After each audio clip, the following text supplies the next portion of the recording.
Hello प्यारे बच्चों, hopefully आप सभी लोग अच्छे होंगे और आपकी पढ़ाई लिखाई अच्छे से चल रही होगी। बच्चों, इलास्टिसिटी का क्वेश्चन एक्सरसाइज होपफुली आप लोगों ने प्रैक्टिस किया होगा।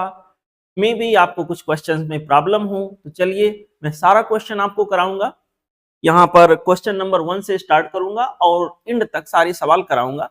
आज के लेक्चर में देखते हैं कहाँ तक हो पाता है। ठीक है, अगर कहीं पर आपको कोई प्रॉब्लम है तो इस वीडियो से उसको आप खत्म कर सकते हैं, अपनी प्रॉब्लम को रिजॉल्व कर सकते हैं। ओके, चलते हैं, स्टार्ट करते हैं क्वेश्चन नंबर 1 से। बेटा देखें क्वेश्चन नंबर 1 क्या कह रहा है। Ratio of two specific heats of gas CP by CV. CP by CV का मतलब होता गामा।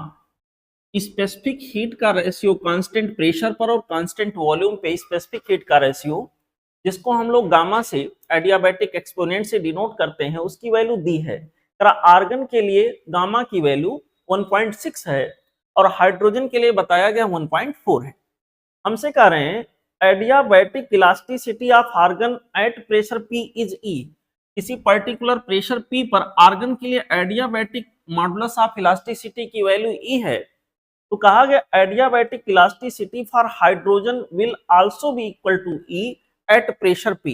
बेटा आप सबको ये बात पता है कि अगर एडियाबैटिक इलास्टिसिटी की बात की जाए, मॉडुलस ऑफ इलास्टिसिटी की बात की जाए in case of adiabatic process, तो बेटा ऐसे केस में मॉडुलस ऑफ इलास्टिसिटी की वैल्यू आता है गामा इंटू पी।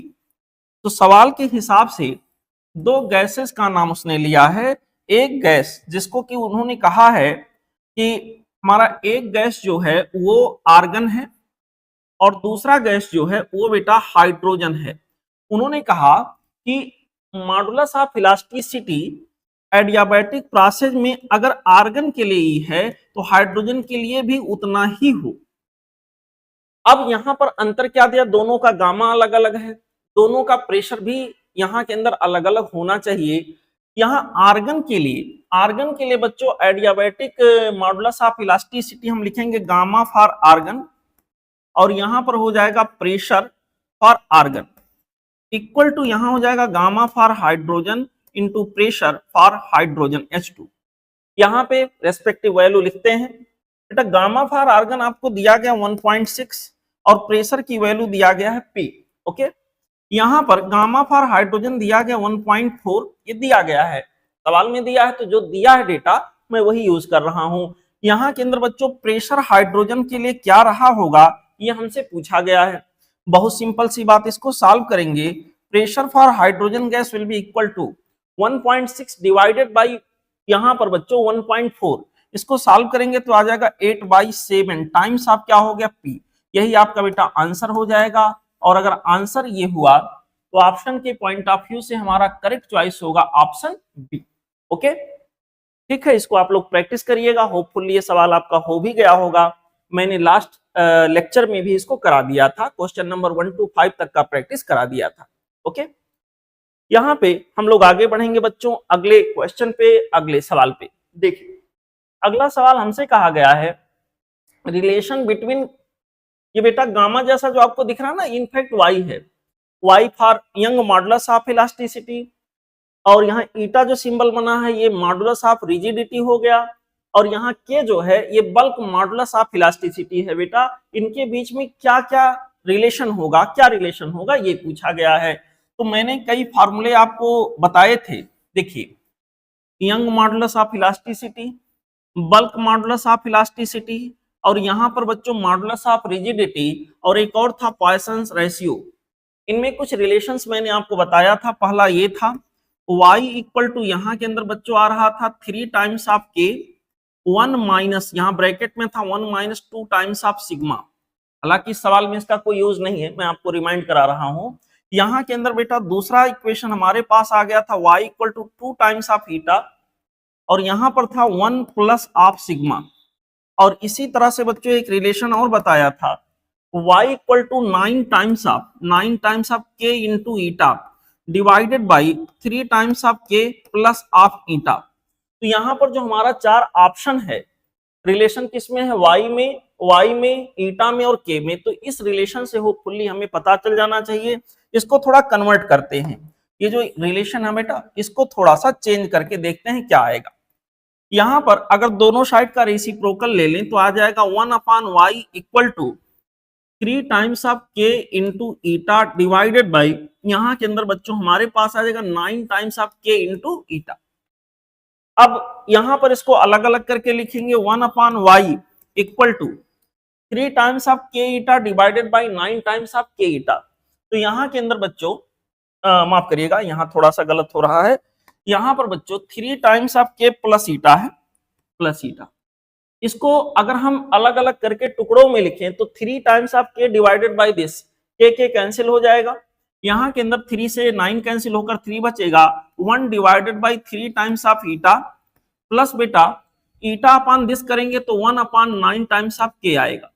ठीक है, और अगर इससे मैं मैच कराऊं तो करेक्ट मैचिंग यहां एग्जैक्टली हमें दिख रहा है, जो कि हमें मिल रहा है ऑप्शन डी में।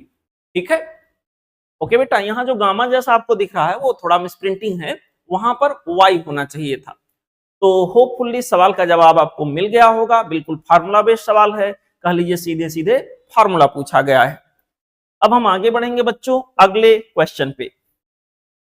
देखें हमारा अगला क्वेश्चन है बच्चों क्वेश्चन नंबर 3, क्या कह रहा है, if the Young's modulus of material is 3 times the modulus of rigidity then the volume elasticity. Volume elasticity का मतलब बेटा आपसे पूछा गया बल्क मॉडुलस ऑफ इलास्टिसिटी क्या होगा।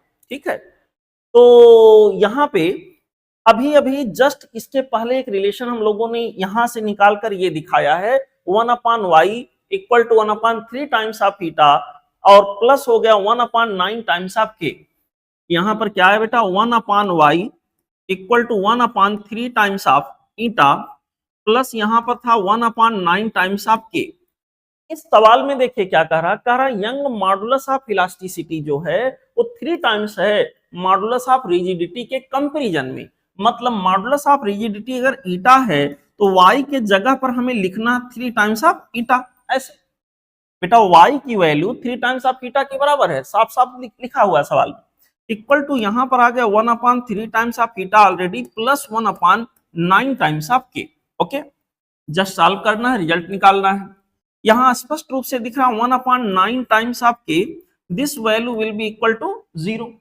अगर बेटा ये वैल्यू 0 है इट मींस यहां के अंदर k जो हमारे पास होगा 1/0 मींस क्या हो गया बेटा इनफाइनाइट। तो यहां पे इस सवाल का आंसर होगा infinite. Bulk modulus of elasticity जिसको मैंने बताया है वो बेटा यहां के अंदर इनफाइनाइट के बराबर आएगा। यहां के लिए जो करेक्ट चॉइस होगा वो होगा ऑप्शन बी। ओके, चलते हैं अगले सवाल पे। हमारा अगला सवाल यहां के अंदर है बेटा क्वेश्चन नंबर 4। क्वेश्चन नंबर 4 में हमको क्या कह रहा है, कह रहा to wires of the same material have length in the ratio 1:2। दो वायर्स हैं बच्चों, दोनों के मटेरियल सेम बताया है, मतलब एक अगर आयरन का बना है तो दूसरा भी आयरन का होगा, एक अगर कॉपर का है तो दूसरा भी कॉपर का होगा। और अगर मटेरियल सेम है तो वायर जैसा भी हो उन दोनों के लिए यंग मॉडुलस ऑफ इलास्टिसिटी क्या होगी, सेम होगी। क्योंकि young modulus of elasticity wire के लेंथ पर, वायर के क्रॉस सेक्शन पर, इन बातों पे डिपेंड ना करता है, बल्कि इन बातों पे डिपेंड करता है कि उसका मटेरियल कैसा है। ठीक है बेटा, तो यहां के अंदर y सबके लिए बराबर हो गया, एक हो गया। यहां के अंदर बेटा हमसे कहा गया है have length in the ratio, दोनों वायर के लेंथ का रेशियो आपको दिया गया है L1/L2 1/2 के बराबर है। Radii in the ratio, radius का रेशियो बेटा 1:√2 के इक्वल दिया है। They are stressed by applying equal force, force जो अप्लाई किया गया वो भी इक्वल बताया गया है। Increase in their length will be in the ratio. यहां पर बच्चों शुरुआत ऐसे सवाल का करेंगे y इक्वल टू F/A, ये हमारे पास आ गया स्ट्रेस लॉन्गिट्यूडनल वाला अपॉन स्ट्रेन, स्ट्रेन की जगह पर हो जाएगा delta L divided by L। जब इसको हम सॉल्व करेंगे क्या आ जाएगा FL divided by A into क्या आ गया बेटा डेल्टा L। अब उन्होंने हमसे लास्ट में पूछा गया है कि रेशियो क्या होगा यहां के अंदर इंक्रीज ऑफ लेंथ का। ओके, डेल्टा L का रेशियो आपसे पूछा गया है। अगर डेल्टा L यहां के अंदर बच्चों हम लोग बनाएं तो डेल्टा यल की वैल्यू हमारे पास आ जाएगा F into L divided by, ये के जगह पर हम लिख सकते हैं pi R square, pi R square, और यहां डेल्टा यल को वहां ले गए, वाई को उल्टा यहां ले आए। अब देखो मटेरियल एक ही है, इसका मतलब y की जो भी वैल्यू है वो फिक्स्ड है, उसमें कोई परिवर्तन कोई चेंज होने वाली जैसी बात नहीं है। ठीक है, यहां के अंदर दोनों पर जो फोर्स लगाया गया है इक्वल फोर्स लगा के स्ट्रेच किया गया है, तो F की वैल्यू भी क्या हो गया, सेम हो गया। ठीक है बेटा, यहां के अंदर लेंथ का रेशियो दिया है और रेडियस का रेशियो, दोनों ही के फार्मूले में पाई तो आना ही आना है। तो यहां पर अगर हमें निकालना हो delta L by delta L one by delta L two, दोनों वायर के लेंथ में होने वाले इंक्रीमेंट का रेशियो, तो बेटा यहां के अंदर सिंपली हमारे पास आ जाएगा L one by L two multiplied by R two by R one का होल स्क्वायर। इसके हिसाब से अगर प्रोपोर्शनलिटी देखें बच्चों, तो delta L will be directly proportional to L by R square, इसके हिसाब से ये रेशियो बना। अब यहां पर L1 बाई L2 का रेशियो आपको डायरेक्टली दिया है, कितना दिया बेटा, 1/2, और यहां के अंदर R1 बाई R2 का रेशियो 1 बाई स्क्वायर रूट 2 है, तो यहाँ R2 बाई R1 है, इसलिए लिख दीजिए उल्टा स्क्वायर रूट 2 बाई 1 का होल स्क्वायर। इसको सॉल्व करेंगे 2/1 आ गया, फाइनल आंसर हमारे पास आ जाएगा 1/1। तो यहाँ के लिए जो करेक्ट चॉइस आ गया वो हो गया बच्चों option C. Okay, this was the solution for the question number 4. Now let's proceed to question number next one. देखिए अगला सवाल बेटा, पांचवा प्रश्न हमसे कहा गया है area of cross section of steel wire, steel wire का एरिया ऑफ क्रॉस सेक्शन आपको दिया गया इतना है, एरिया डायरेक्टली आपको दे दिया। Force required to double its length, इसका लेंथ डबल करने के लिए कितने फोर्स का रिक्वायरमेंट होगा, ये सवाल आपसे पूछा गया है। बड़ा सिंपल सा सवाल है। अगर यंग मॉडुलस से हम कोरिलेट करें चीजों को, तो फाइनल फार्मूला हमारा ये बन के आता है y equal to F into L divided by A into delta L, यही आएगा। उसने हमसे कहा force required to double its length, यानी कि फोर्स के बारे में हमें पता करना है। बच्चों इसको थोड़ा और सॉल्व करेंगे तो आ जाएगा F equal to Y A into delta L, Y A into delta L divided by बेटा यहां के अंदर क्या आ जाएगा यल। अब यल क्या है, इनिशियल लेंथ है, डेल्टा यल क्या है, इंक्रीज इन लेंथ है। तो अगर लेंथ को डबल करना है, सपोज करिए उस वायर का इनिशियल लेंथ यल था और लेंथ को डबल करना है, तो फाइनल लेंथ यहां के अंदर क्या हो जाएगा 2l, यल की बजाय क्या हो गया 2l। 2l में यल तो पहले था, डेल्टा यल कितना होगा बेटा 2l टोटल अगर हुआ तो 2l में से यल तो ऑलरेडी था, इंक्रीमेंट डेल्टा यल की वैल्यू कितनी हुई होगी, 2l अगर टोटल है तो बेटा यल प्लस यल यानी डेल्टा यल की वैल्यू भी क्या हुई होगी यल। यहां पर 2l जो ये आपको दिख रहा है डबल किया गया, ये टोटल है 2l, यल पहले था यानी डेल्टा यल की वैल्यू भी यल रहा होगा। तो यहां पर डेल्टा यल के स्थान पर बेटा अगर यल हम लिखेंगे तो एफ की वैल्यू हमारे पास आ जाएगा Y A L divided by L, यहाँ यल यल कैंसिल हो गया, क्या आ गया वाई इंटू ए। अब आपको एक काम करना है, सबकी वैल्यू पता है, रख के सॉल्व कर लेना है। वाई के जगह पर आपको दिया गया बेटा यहाँ के अंदर 2 इंटू 10 की पावर 11 और यल यहां के अंदर माफ करेगा एरिया ऑफ क्रॉस सेक्शन आपको दिया गया 0.1, लेकिन ध्यान रहे सेंटीमीटर स्क्वायर है, सेंटीमीटर स्क्वायर को मीटर स्क्वायर में बदल लो, 10 की पावर -4 से आप मल्टीप्लाई कर लो। ये पूरा सॉल्व करेंगे बेटा, यहां के अंदर क्या आ जाएगा 10 की पावर 11, 10 की पावर -4 और इसको मिलाकर हो गया 10 की पावर -5, 10 की पावर -5 इंटू 10 की पावर 11, यहां के अंदर बच्चों 2 इंटू 10 की पावर क्या आ गया 6। ठीक है, तो यहां के लिए जो करेक्ट चॉइस हमारे पास होगा, जो यहां फोर्स का रिक्वायरमेंट हुआ बेटा वो हो गया 2 इंटू 10 की पावर 6 न्यूटन। बेटा यहां के लिए करेक्ट चॉइस हमारे पास आ गया ऑप्शन डी। ओके, इस सवाल को आप लोग प्रैक्टिस करिएगा, सवाल आसान है, बस प्रैक्टिस की जरूरत है। ओके, चलते हैं अगले क्वेश्चन पे। हमारा अगला सवाल बेटा क्वेश्चन नंबर 6 है, देखते हैं क्या बोल रहा है। क्वेश्चन नंबर 6 में हमसे कहा गया है the specific heat at constant pressure and constant volume for an ideal gas are CP and CV, ठीक है, and its adiabatic and isothermal elasticity, यहां के अंदर दिया गया E phi and E theta respectively. बेटा एडियाबैटिक इलास्टिसिटी जो हमारा ई फाई है, बाई फार्मूला आएगा गामा इंटू पी, और आइसोथर्मल इलास्टिसिटी जो ई थीटा सिंबल से दिया है, इसकी वैल्यू गैसियस प्रेशर के बराबर होता है। तो यहाँ पर गामा की वैल्यू क्योंकि 1 से ज्यादा है, तो यहाँ पर बच्चों हमें पता है गामा ग्रेटर देन 1 ही आना, 1 और 2 के बीच में रहता है।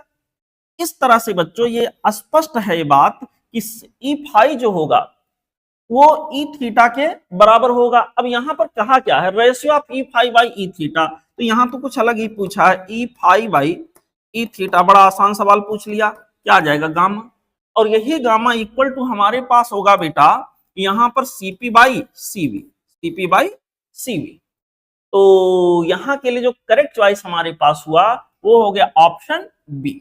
Okay, this was the solution for the question number 6। Now let's enjoy question number next 1। देखें बेटा, अगला सवाल हमारा है, अगर possible value of Poisson's ratio, मेरे प्यारे बच्चों पॉइसंस रेशियो सिग्मा की जो वैल्यू है मैंने बताया था थ्योरेटिकली तो -1 से 0.5 तक होगा, लेकिन पॉसिबल वैल्यू मतलब जो प्रैक्टिकली पॉसिबल है उसकी वैल्यू क्या होगी, मैंने बताया था 0 से लेकर के 0.5 के बीच में, इसी बीच में वैल्यू पॉसिबल है। अब ऑप्शन देखो, 1 तो यहां नहीं हो सकता फिलहाल, इस रेंज में 0.9 तो नहीं आता, इस पर्टिकुलर रेंज में 0.8 तो नहीं आता, हाँ 0.4 जरूर आता है। तो यहां के लिए जो करेक्ट चॉइस हुआ बच्चों वो हो गया ऑप्शन डी। ओके, चलते हैं अगले क्वेश्चन पे। देखिए बेटा अगला सवाल फिर ऐसा ही कुछ है, हमसे कह रहे हैं the Young's modulus of a rubber is 8 centimetre, rubber 8 centimetre long and density is this. कोई रबर है बेटा, रॉड लाइक है, उसका लेंथ यहाँ के अंदर दिया गया है 8 सेंटीमीटर और उसकी डेंसिटी आपको दी गई है 1.5 किलोग्राम पर क्यूबिक मीटर, और उसके लिए यंग मॉडुलस आपको मेंशन किया गया है, इस suspended on the ceiling of A room, छत से उसको बांध दिया गया।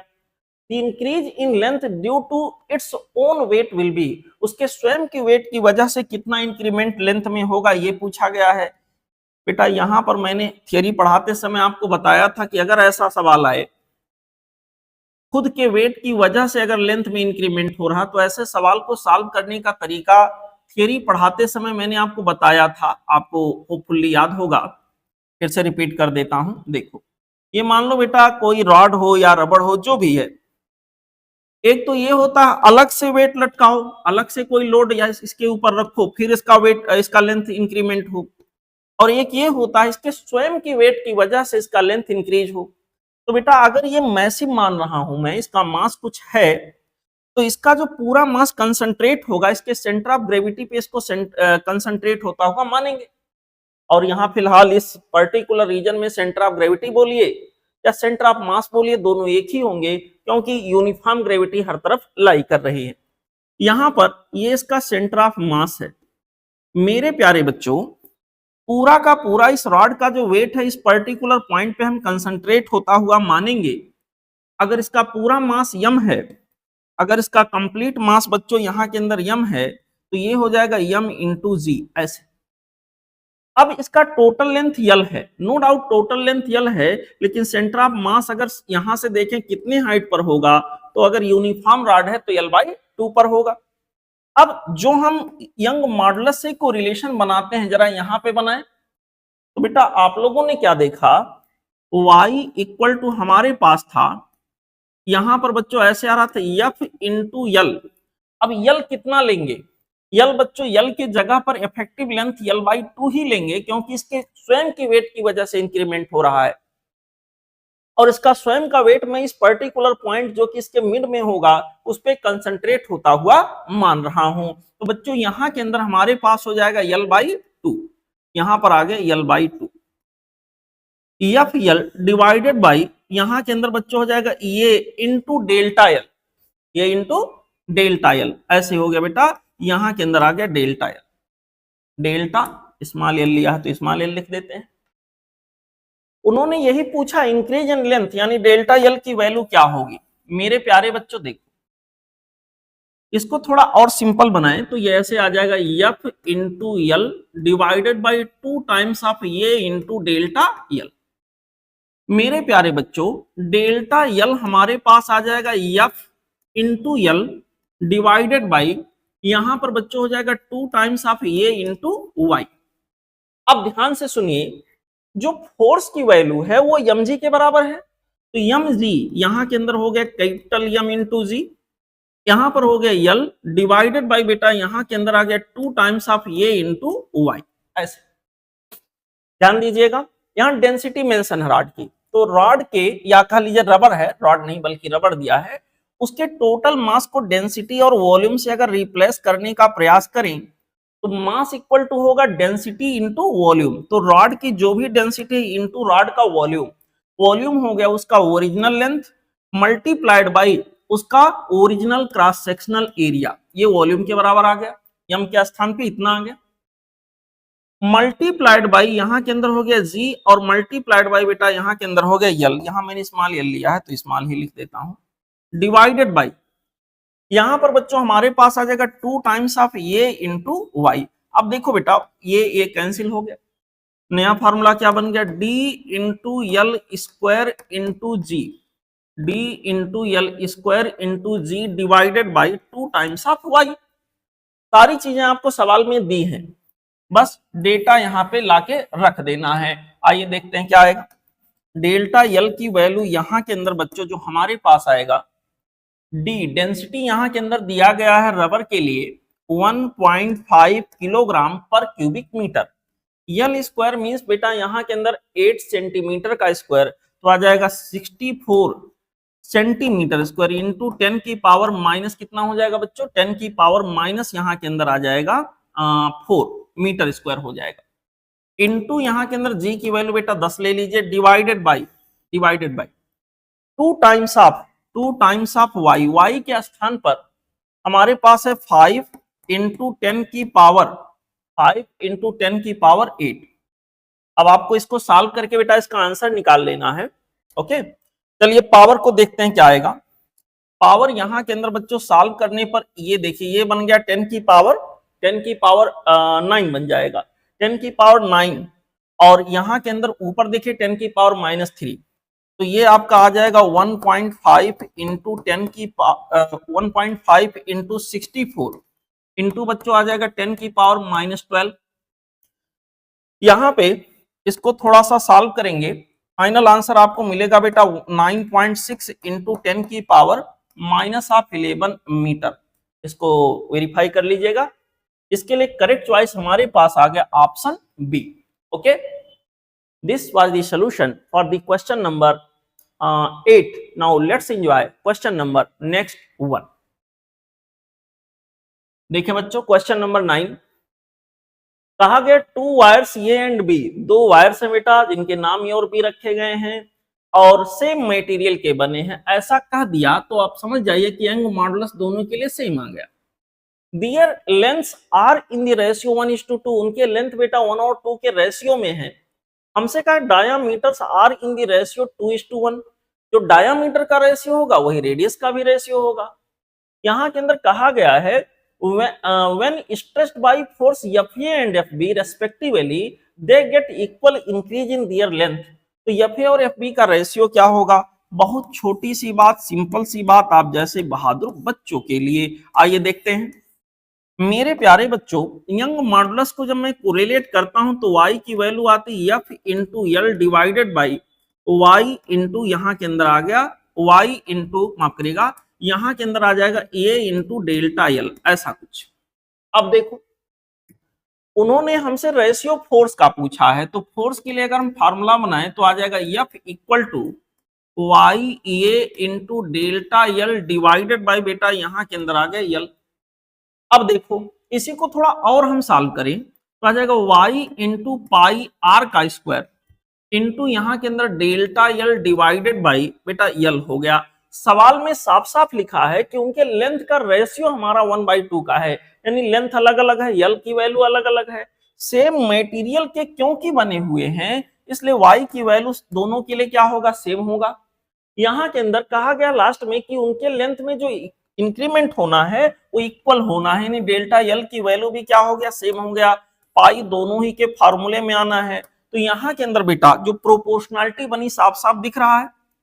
यहाँ के अंदर जो फोर्स के लिए प्रोपोर्शनैलिटी बन के आया, जो फोर्स का रिक्वायरमेंट होगा, force will be directly proportional to R square inversely proportional to L. इस हिसाब से बच्चों F A divided by F B का जो रेशियो आएगा सिंपली हमारे पास बच्चों हो जाएगा R A divided by R B का whole square multiplied by L B divided by L A.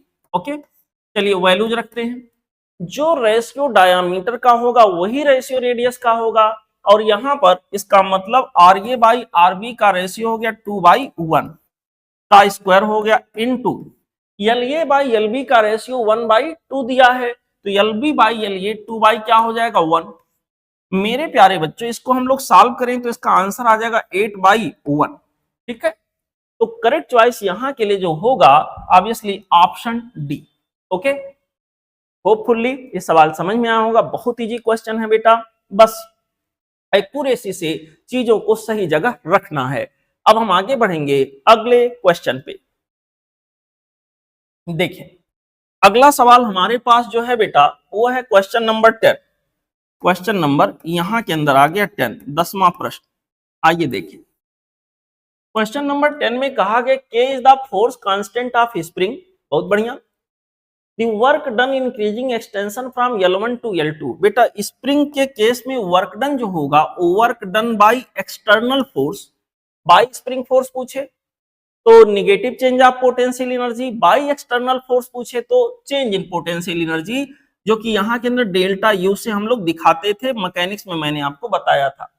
Bye formula ऐसे आता था हाफ टाइम्स ऑफ के यक्स फाइनल का स्क्वायर माइनस यक्स इनिशियल का स्क्वायर। मेरे प्यारे बच्चों यहाँ पर यक्स के स्थान पर यक्स ना लिखकर यल लिखा गया है।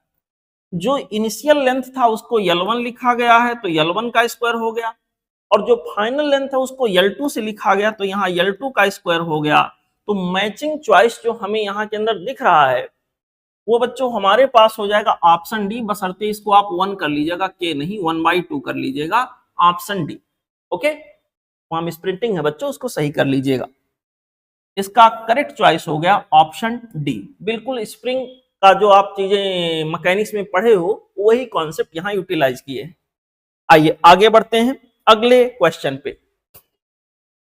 हमारा अगला क्वेश्चन बेटा यहाँ के अंदर सीधे सीधे फार्मूला पूछा गया है, relationship between Young modulus Y, bulk modulus K and modulus of rigidity eta.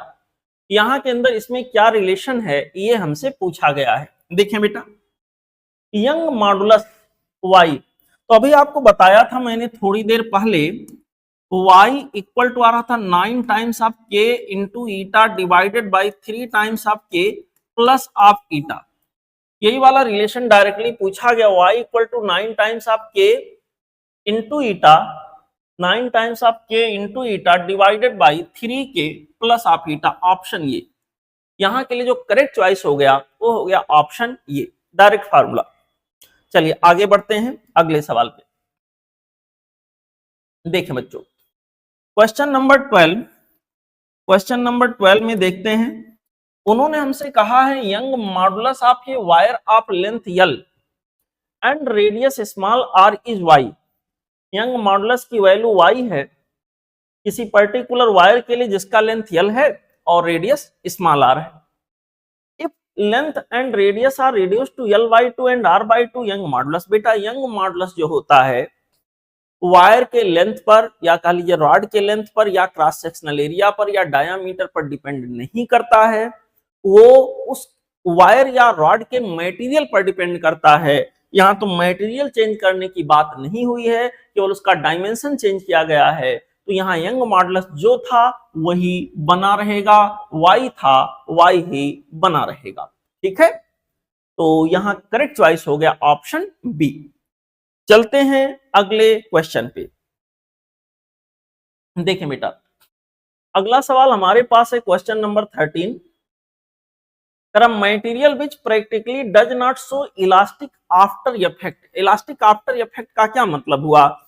Deforming force किसी इलास्टिक बॉडी पे लगाया और फोर्स को हम हटा लिए, फोर्स को हटा दिया, फोर्स का वैल्यू 0 कर दिया।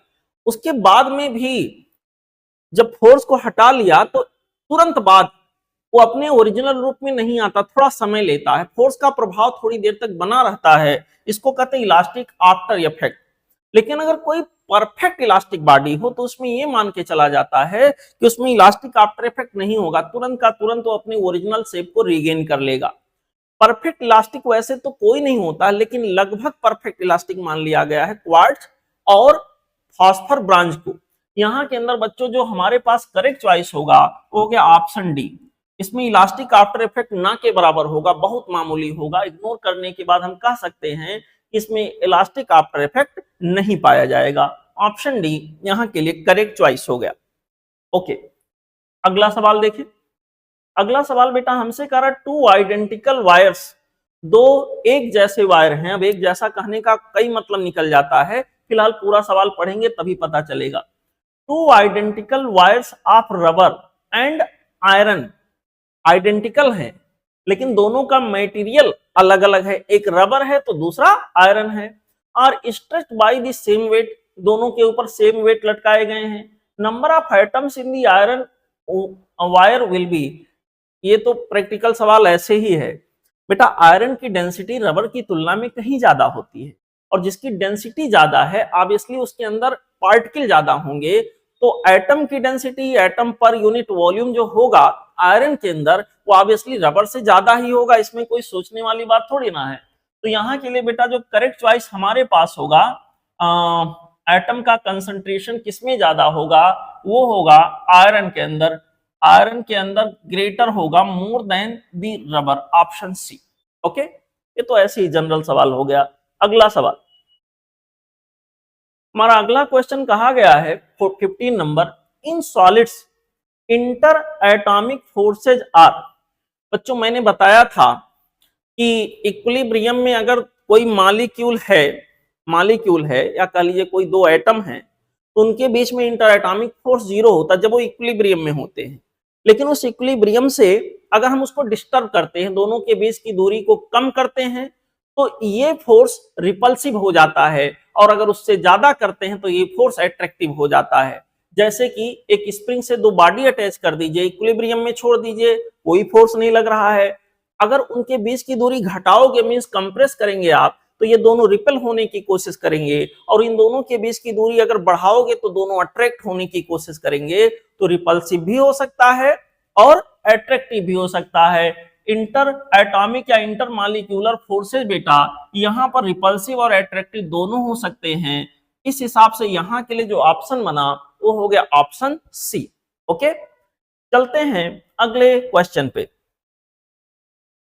हमारा बेटा अगला सवाल है, कह रहा which of the following after effect, माफ करेगा, which of the following affect the elasticity of the substance. बेटा इलास्टिसिटी कौन से बात से चेंज होगा? यहाँ के अंदर hammering and annealing. Yes, hammering का मतलब हथौड़ा मार दीजिए, इंटर पार्टिकल डिस्टेंस आप डिस्टर्ब कर दीजिए, तो बिल्कुल यहाँ के अंदर इलास्टिसिटी पर थोड़ा बहुत प्रभाव तो डाल ही देगा। एनीलिंग, एनीलिंग का मतलब हुआ किसी चीज को गर्म कर दीजिए, मेटल है, ये एक तरह का मेटेलिक ट्रीटमेंट होता है, मेटल है, और मेटल को आप वार्म कर दीजिए, वार्म करके उसको ठंडा कर दीजिए, इस प्रोसेस को कहते हैं एनीलिंग। इससे भी इलास्टिसिटी डिस्टर्ब होता है।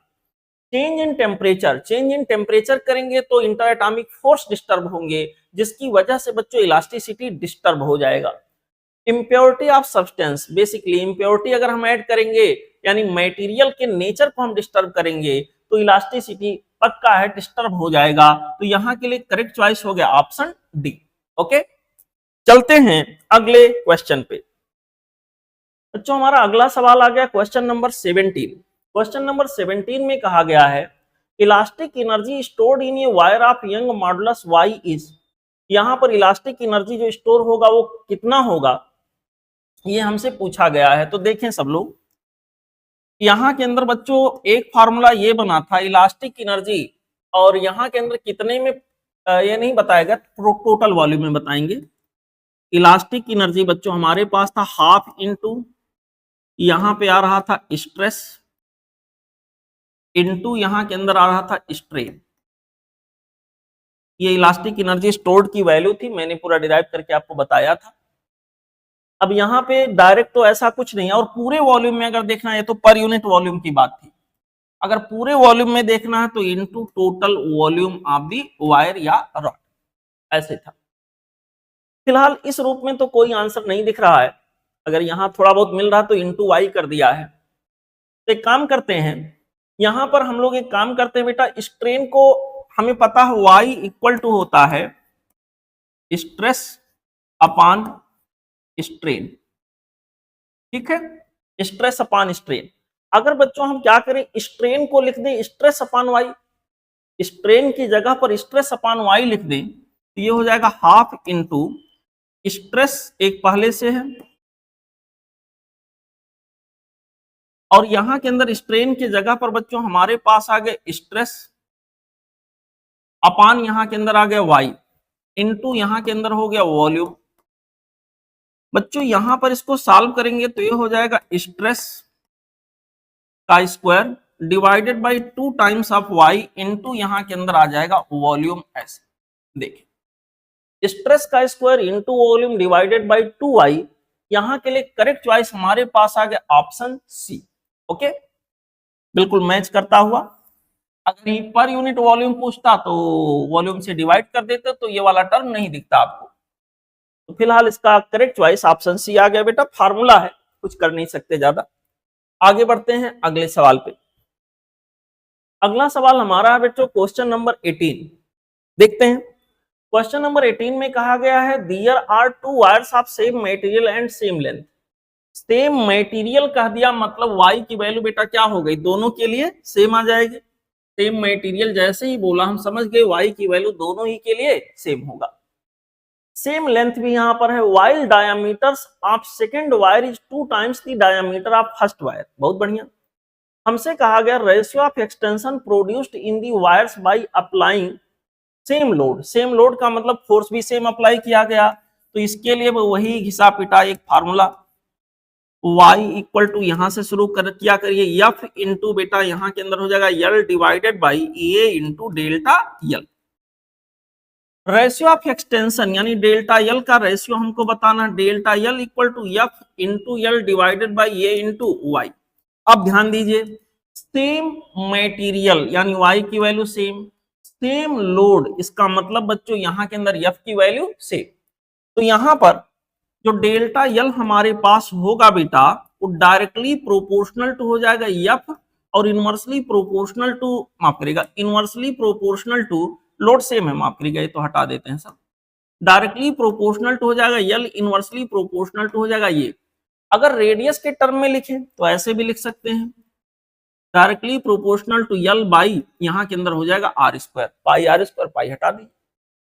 यहां के अंदर डायमीटर का रेशियो और रेडियस का रेशियो सेम होना उसमें कोई डाउट है नहीं, तो delta L1 divided by delta L2 equal to L1 by L2, L1 by L2 multiplied by बेटा यहां के अंदर R2 बाई R1 का होल स्क्वायर।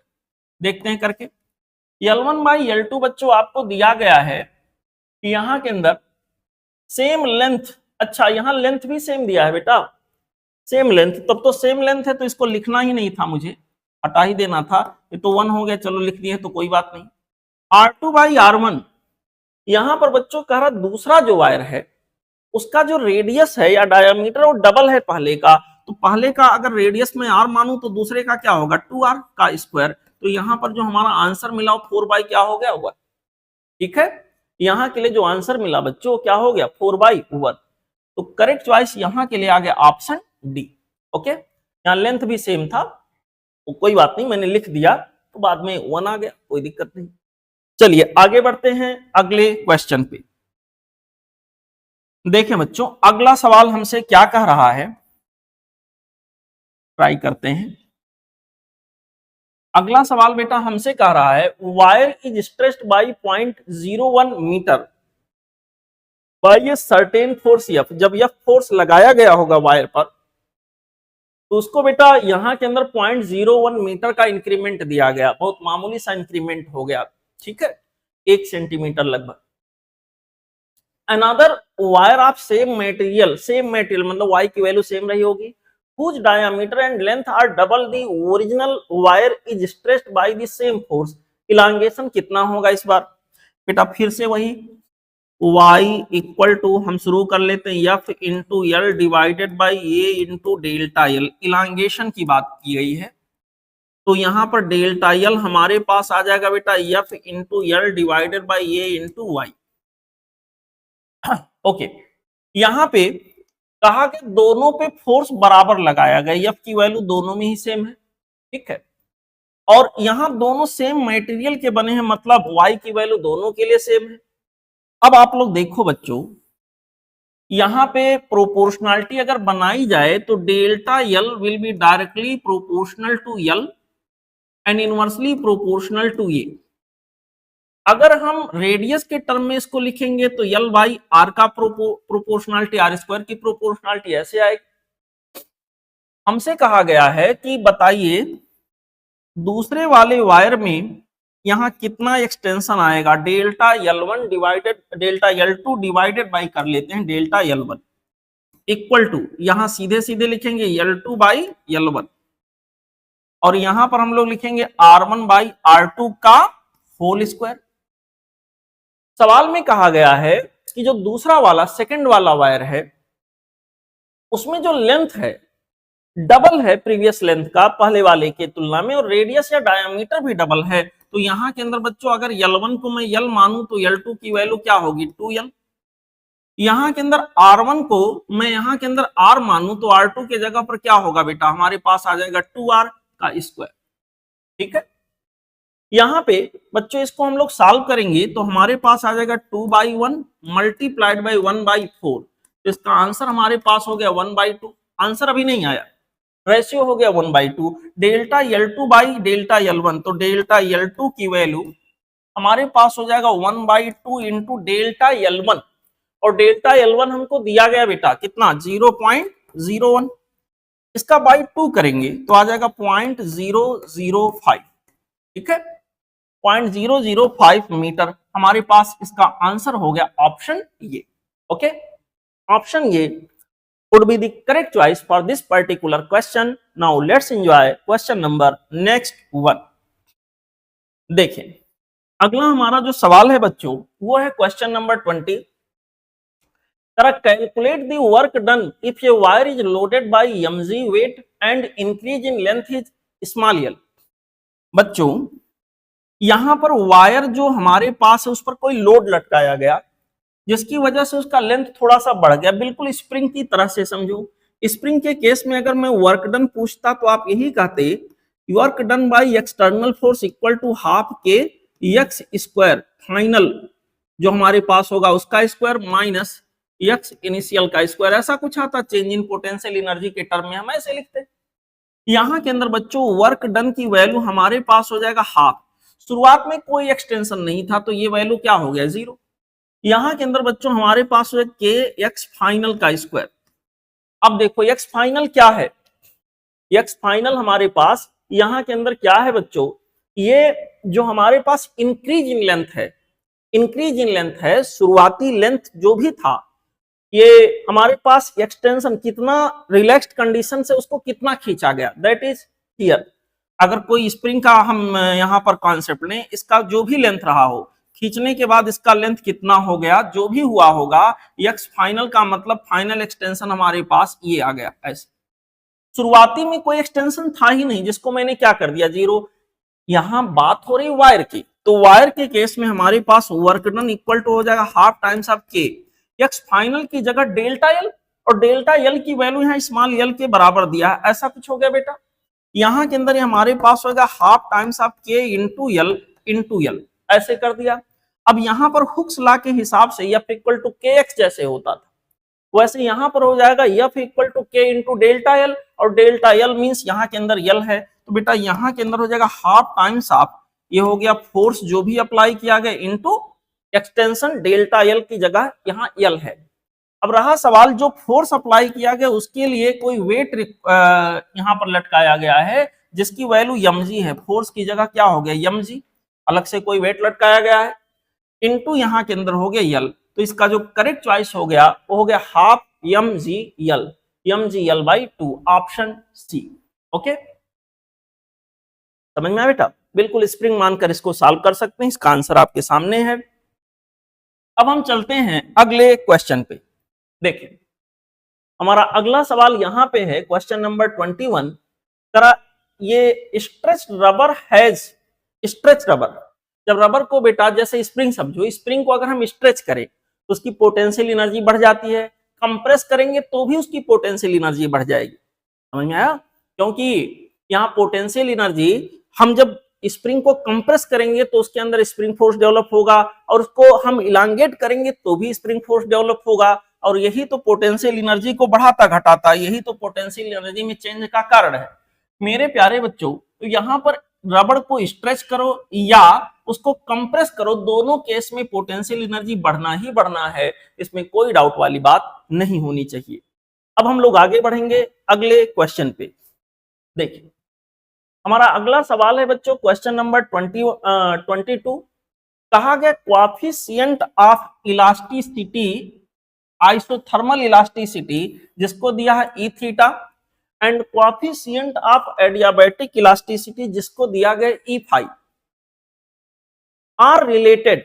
यहां के अंदर बच्चों जी नहीं बल्कि गामा होना चाहिए, गामा की वैल्यू सीपी बाई सीवी है। तो आपको पता है elasticity thermal, isothermal elasticity P होगा, और एडियाबैटिक इलास्टिसिटी बच्चों यहां के अंदर क्या होगा, गामा पी। तो स्पष्ट है ई फाई अगर कोरिलेट करें तो यहां से क्या बना, E phi adiabatic modulus of elasticity equal to gamma into P, P का मतलब हो गया ई थीटा, ऐसे।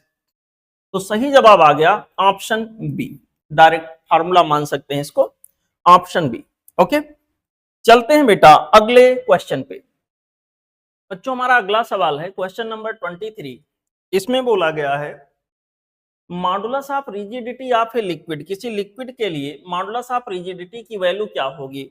मेरे प्यारे बच्चों, लिक्विड में रिजिडिटी बिल्कुल नहीं पाई जाती है, आप कहीं भी रखेंगे तो फ्लो करने लग जाएगा। किसी फ्लूइड की मॉडुलस ऑफ रिजिडिटी यहाँ 0 होगी क्योंकि उसमें रिजिडिटी पाई ही नहीं जाती है बेटा। यहाँ के लिए इसका आंसर होगा सी, option C 0।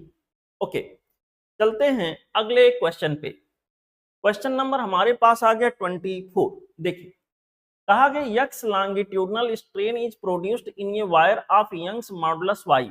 Okay, then energy stored in the material of the wire per unit volume, energy stored per unit volume यहाँ के अंदर क्या होगा बेटा, यहाँ पर उन्होंने कहा यक्स लॉन्गिट्यूडनल स्ट्रेन है और वाई यहाँ मॉडुलस ऑफ इलास्टिसिटी है, तो यहाँ के अंदर क्या होगा बेटा, जो एनर्जी स्टोर्ड या वर्क डन का यहाँ कॉन्सेप्ट पूछा जाता कुछ ऐसे होता, half into stress into strain. यहाँ के अंदर बच्चों ये होता स्ट्रेस इनटू यहाँ के अंदर बेटा होता है स्ट्रेन इनटू वॉल्यूम, लेकिन यहाँ पर यूनिट वॉल्यूम में क्योंकि पूछा गया तो वॉल्यूम लिखने की जरूरत नहीं है। अब उन्होंने हमको क्या दिया है, स्ट्रेन दिया है, स्ट्रेन के जगह पर यक्स दिया है। मेरे प्यारे बच्चों, स्ट्रेस अपान स्ट्रेन, स्ट्रेन को यक्स दिया है, इक्वल टू हो जाएगा वाई। तो इसका मतलब हमारे पास स्ट्रेस के जगह पर यक्स इंटू क्या लिख सकते हैं, वाई। यहाँ स्ट्रेस के जगह पर बच्चों हम लोगों ने लिख दिया X into Y. Okay, stress के स्थान पर बच्चों मैंने लिख दिया X into Y into strain, strain के जगह पर हमारे पास क्या है, यक्स। इसका सही जवाब आ गया half times of y into x square, match कराइए, half times of y into x square, जो कि यहां दिख रहा ऑप्शन डी में। Okay, this was the solution for the question number 24। Now let's enjoy question number next one. हमारा अगला question है बच्चों क्वेश्चन नंबर 25। इसमें क्या, according to Hooke's law of elasticity, stress if stress is increase, ratio of stress to strain. बेटा यहाँ Hooke's law के हिसाब से अगर हम देखें तो जो स्ट्रेस होता है वो डायरेक्टली प्रोपोर्शनल टू स्ट्रेन होता है। यहां पर इसका मतलब ये हो गया कि जो यहाँ स्ट्रेस होगा इक्वल टू समथिंग कांस्टेंट, जिसको यंग मॉडुलस, कभी कभी बल्क मॉडुलस, इनफैक्ट इसको जनरल भाषा में मॉडुलस ऑफ इलास्टिसिटी का नाम देते हैं, और यहाँ इनटू हो गया स्ट्रेन। तो हुक्स लॉ के अकॉर्डिंग स्ट्रेस और स्ट्रेन, ये जो रेशियो आएगा बच्चों, ये मॉडुलस ऑफ इलास्टिसिटी के लिए यहां पर एक टर्म बन जाता है जो कि कांस्टेंट होता है। स्ट्रेस अपॉन स्ट्रेन का जो रेशियो होगा वो किसी गिवन मटेरियल के लिए कांस्टेंट होगा। बेटा स्ट्रेस को अगर आप बढ़ाओगे तो स्ट्रेन भी उतना ही टाइम्स बढ़ जाएगा, और जो रेशियो इसका होगा वो फिक्स बना रहेगा। इस हिसाब से इसका जो करेक्ट चॉइस होगा वो हो गया ऑप्शन डी। ओके, चलते हैं अगले क्वेश्चन पे। हमारा अगला सवाल बेटा यहाँ के अंदर है क्वेश्चन नंबर 26। देखें क्या कह रहा है। क्वेश्चन नंबर 26 में बच्चों उन्होंने कहा which statement is true for a metal, किसी मेटल के लिए कौन सी बात सही है। यहाँ बच्चों y और ईटा को कोरिलेट किया गया। y मींस जनरल मीनिंग क्या है, यंग मॉडुलस ऑफ इलास्टिसिटी, और ईटा मींस यहाँ के अंदर है मॉडुलस ऑफ रिजिडिटी। आइए जरा चेक करते हैं। एक फार्मूला मैंने ये बताया था y equal to 2 times of eta, और यहां पर था बच्चों 1 प्लस आप यहां के अंदर आ रहा था सिग्मा, ऐसे कुछ अगर आपको याद हो तो। यहां पर बच्चों अगर मैं तुलना करने जाऊं, कंपैरिजन करने जाऊं y बाई ईटा का, तो जगह 2 1 प्लस ऑफ सिग्मा, चलो इसका बाई ऐसे लिख देते हैं 1, दिस मच कुछ नहीं नीचे है तो बाई 1 लिख देते हैं। अब हमें पता सिग्मा की जो वैल्यू जानी है बेटा 0 से लेकर के 0.5 के बीच में कोई भी हो सकता है, यहां से यहां तक में। रहा सवाल 1 पॉइंट समथिंग, कुछ समथिंग होगा तो ये तो 1 से ज्यादा ही आएगा। 1 से ज्यादा इंटू 2, यहां पर बच्चों इसका मतलब ऊपर की वैल्यू तो 2 से भी ज्यादा होगा, यानी 2 से ज्यादा अपान 1, तो ये वैल्यू पक्का है 1 से ज्यादा होगा, ऊपर ज्यादा नीचे कम। ऐसे केस में बच्चों हमें ये पता चल गया y by eta will be greater than 1, इसका मतलब पक्का हो गया y ग्रेटर देन क्या होगा, ईटा। इसमें कोई डाउट वाली बात नहीं होनी चाहिए बच्चों। यहां के लिए जो करेक्ट चॉइस हो गया वो हो गया ऑप्शन सी। ओके, चलते हैं अगले क्वेश्चन पे। देखें बेटा अगला सवाल हमसे कह रहा फॉर ये गिवन मटेरियल, किसी गिवन मटेरियल के लिए, किसी फिक्स्ड मटेरियल के लिए हमसे कहा गया कि बताइए young modulus is 2.4 times that modulus of rigidity. किसी गिवन मटेरियल के लिए modulus of rigidity 2.4 times young modulus की तुलना में, तो पॉइसंस रेशियो यहाँ क्या होगा। एक फार्मूला मैंने बताया था, यहाँ पर बच्चों मॉडुलस ऑफ रिजिडिटी से कोरिलेट करना है, तो फार्मूला ये था, अभी यूज किया हम लोगों ने, y इक्वल टू बेटा यहाँ था 2 times of eta 1 plus of sigma, यहां से कोरिलेट कर देते हैं। y की वैल्यू करा 2.4 times of modulus of rigidity, यानी 2.4 टाइम्स ऑफ ईटा हो गया, इक्वल टू बेटा यहां के अंदर आ जाएगा 2 टाइम्स ऑफ ईटा, और यहां हो गया 1 प्लस ऑफ क्या हो गया बेटा सिग्मा। ईटा दोनों साइड से कैंसिल आउट हो जाएगा, यहां के अंदर आ गया 1.2 equal to 1 plus of sigma. Okay, यहां सिग्मा की वैल्यू बेटा हमारे पास आ जाएगा 1.2 माइनस 1, मींस यहां आंसर आ गया 0.2। ओके, इसका कोई यूनिट तो होता नहीं है, इसके लिए सही जवाब हो गया ऑप्शन डी। अगर ऐसे चेक करें तो 0.5 और 0 के बीच में होना है, यानी 0.5 और 0 के बीच में ये हो नहीं सकता, ये हो नहीं सकता, लड़ाई इन दोनों में था। करेक्ट हो गया ऑप्शन डी। हमारा अगला सवाल यहाँ पे बेटा करो, विच इज करेक्ट रिलेशन, कौन सा यहाँ रिलेशन हमारा करेक्ट है। अभी कुछ फॉर्मूले हम लोगों ने यूज किए थे, y less than sigma, y greater than sigma, इस तरह के यहाँ के अंदर बच्चों रिलेशंस बनाए गए हैं। कौन सा करेक्ट है, कौन सा सही है, तो देखें जरा कुछ एग्जांपल लेते हैं। मेरे प्यारे बच्चों अभी अभी हम लोगों ने क्या सीखा, y इक्वल टू, ये फार्मूला कई बार यूज भी हो चुका, 2 times of eta 1 plus of sigma. यहीं से देख लो, यहां पर बच्चों सिग्मा में कुछ जोड़ा है, सिग्मा में कुछ प्लस किया है, प्लस करने के बाद समथिंग कुछ मल्टीप्लाई हुआ है, और मल्टीप्लाई करने के बाद इक्वल टू y आ रहा है। ठीक है, इक्वल टू y आ रहा है। तो बेटा यहां के अंदर हमारे पास सिग्मा और y का अगर कंपैरिजन किया जाए तो पक्का है y की वैल्यू ग्रेटर देन क्या होगा, सिग्मा होगा, इसमें तो कोई डाउट होना नहीं चाहिए। ठीक है बेटा, यहां के अंदर इसमें कोई डाउट इसलिए नहीं होना चाहिए कि something plus something into something equal to y आ रहा है। तो ये जो समथिंग होगा, ये जो समथिंग होगा कम ही रहा होगा ना, something plus sigma into something करने के बाद हमको समथिंग मिला, तो ये वाला समथिंग इस समथिंग से तो ज्यादा ही होगा। तो यहाँ कोई डाउट वाली बात नहीं है बच्चों, यहाँ पर हमारे पास y ग्रेटर देन सिग्मा आना है। करेक्ट चॉइस यहाँ के लिए हमारे पास आ गया ऑप्शन बी। ओके, चलते हैं अगले क्वेश्चन पे। देखें हमारा अगला सवाल बेटा यहाँ के अंदर आ गया क्वेश्चन नंबर 29। कहा गया mean distance between atoms of iron is 3 into 10 की power -10 metre. Atom of iron, बच्चों समझे इस बात को, आयरन के दो एटम्स के बीच का मीन डिस्टेंस जो है, एक एवरेज डिस्टेंस जो है वो दिया गया है। ये आयरन का बेटा मान लीजिए एक एटम है।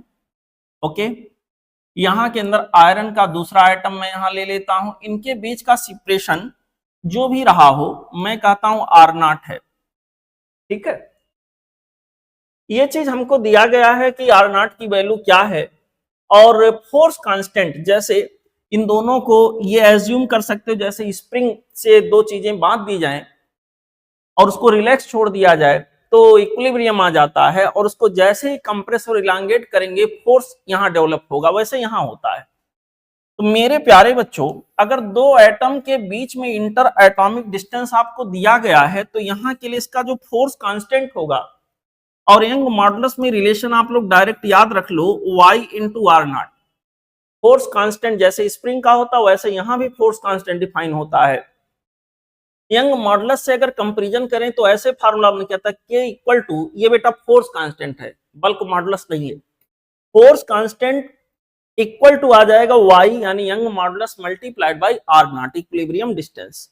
अगर यहाँ के अंदर बच्चों हम चीजों को रखें, हमसे पूछा गया यंग मॉडुलस ऑफ इलास्टिसिटी क्या होगा, y की वैल्यू बेटा क्या हो जाएगा k बाई R0 वैल्यू रखिए। k की वैल्यू आपको डायरेक्ट दिया गया 7 न्यूटन पर मीटर, डिवाइडेड बाय R0 आपको दिया गया बेटा 3 इंटू 10 की पावर -10। इसको ऊपर ले जाएं, 7/3 इंटू 10 की पावर बच्चों आ जाएगा 10। इसको सॉल्व करेंगे तो ये हो जाएगा, अच्छा जो हमारा आंसर दिया है ऐसे करके दिया है, फिलहाल इसको निकालें, 2 point something according to question, ये तो सब में ही एक है, इंटू 10 की पावर बेटा 10। तो करेक्ट चॉइस जो हमें दिख रहा है वो हो गया ऑप्शन डी, 2.33 इंटू 10 की power 10। Okay, this was the solution for the question number 29. Now let's enjoy question number next one. बच्चों अगला सवाल देखते हैं, question number 30। Question number 30, question number 30 में हमसे कह रहे हैं कि uniform plank of Young's modulus y is moved over a smooth horizontal surface by a constant force F। बहुत बढ़िया। Area of cross section of plank is ये compressive strain on the plank in the direction of the force. मेरे प्यारे बच्चों कोई Planck है, Planck in the sense ऐसा कोई बॉडी रहा होगा, समवॉट लाइक दिस, ऐसे बच्चों कोई बॉडी रहा होगा, इसके ऊपर कोई फोर्स लगा के हॉरिजॉन्टल सरफेस पर इसको ड्रैग करा रहे हैं। ऐसे कोई प्लैंक स्ट्रक्चर ये है ऐसे, यहां पर इस पे इसके ये वाले टर्मिनल पे ऐसे कोई फोर्स लगा के इसको हम ड्रैग करा रहे हैं, आगे बढ़ा रहे हैं इसको, इसमें कंप्रेसिव स्ट्रेन डेवलप होगा। तो सवाल में ये पूछा गया है कि sir compressive strain on the plank in the direction of the force. देखें बेटा, जैसे आप यंग मॉडुलस सॉल्व करते हो, y आप लिखते हो कि सर यहाँ y की वैल्यू हमारे पास होगा stress upon strain, stress upon strain यहां आप लिखते हो स्ट्रेस स्ट्रेस और यहां आप लिखते हो स्ट्रेन। तो ये आपसे स्ट्रेन पूछा गया है, कंप्रेसिव स्ट्रेन ही यहां होगा, यही बताना है। स्ट्रेन की वैल्यू बेटा यहां सॉल्व करने अगर जाएं तो हमारे पास आ जाएगा स्ट्रेस डिवाइडेड बाई यहां पर आ जाएगा y। स्ट्रेस का मतलब हो गया force per unit area, force per unit area into यहां के अंदर हो गया y। अब सारी चीजें आपको दी गई हैं, देखें हमारे पास यहां पर, बल्कि इसी टर्म में जवाब हमें पाना है, इसी टर्म में बच्चों हमें जवाब पाना, फोर्स डिवाइडेड बाय ये y, पहला ऑप्शन हो गया, ठीक है। करेक्ट चॉइस यहां के लिए आ गया बेटा ऑप्शन ये। ओके, चलते हैं अगले क्वेश्चन पे।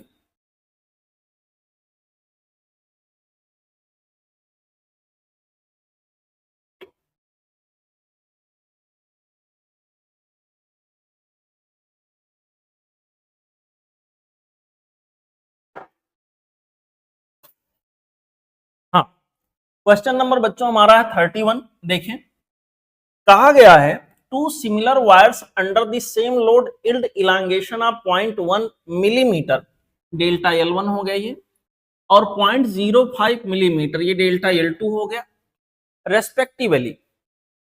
If the area of cross section of the first wire is 4 millimetre square, ये हो गया A1, then the area of cross section of the second wire. मेरे प्यारे बच्चों फिर वही रिलेशन देखिए, मैक्सिमम सवाल इसी से सॉल्व हो रहे हैं। y equal to F into L divided by ये इंटू यहाँ डेल्टा एल।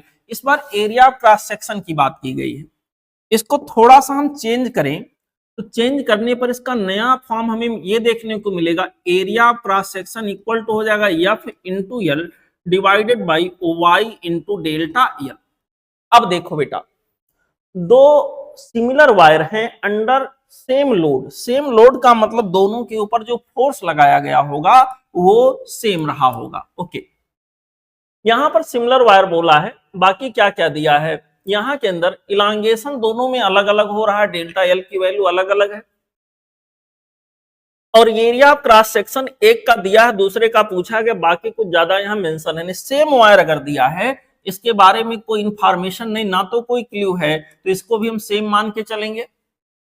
यहां पर सेम लोड है एफ और सेम वायर है, तो मान के चलेंगे मटेरियल भी सेम रहा होगा, क्योंकि इसके रिगार्डिंग कोई इंफॉर्मेशन नहीं है। तो सीधा सवाल ये हो गया, यहां के अंदर जो हमारे पास एरिया ऑफ क्रॉस सेक्शन होएगा वो इनवर्सली प्रोपोर्शनल टू हो जाएगा बेटा डेल्टा एल।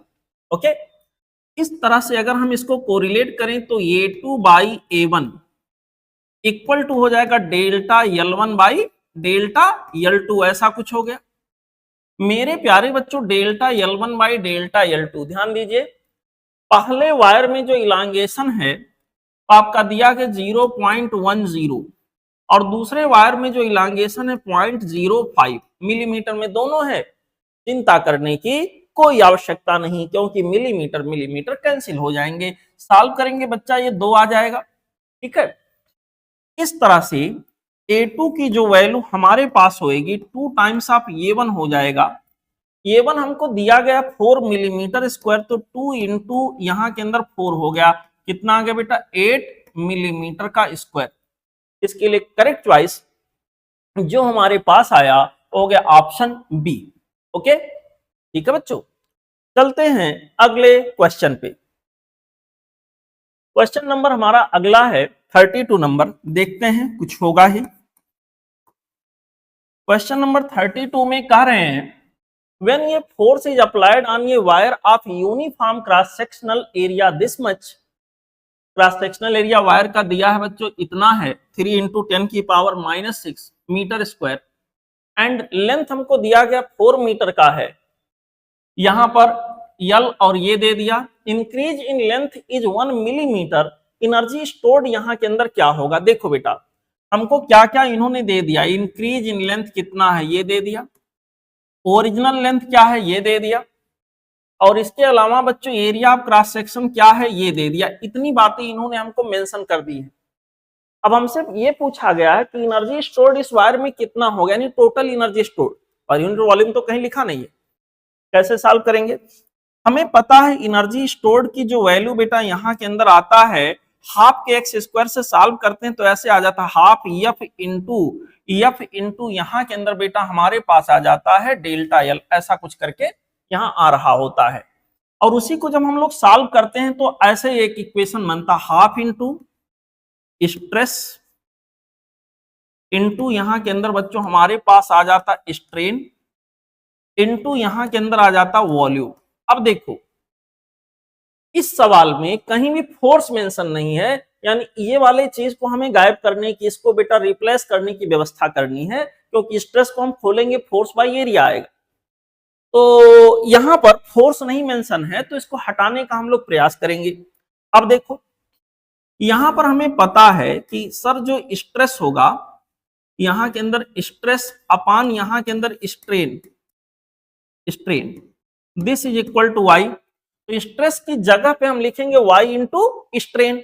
मेरे प्यारे बच्चों ये हो गया half into Y into strain, और एक स्ट्रेन पहले से है तो यहाँ के अंदर कितना आ गया, स्ट्रेन जो भी है उसका क्या हो जाएगा बच्चों स्क्वायर, ठीक है, इंटू वॉल्यूम, वॉल्यूम की जगह लिखेंगे a इंटू यल।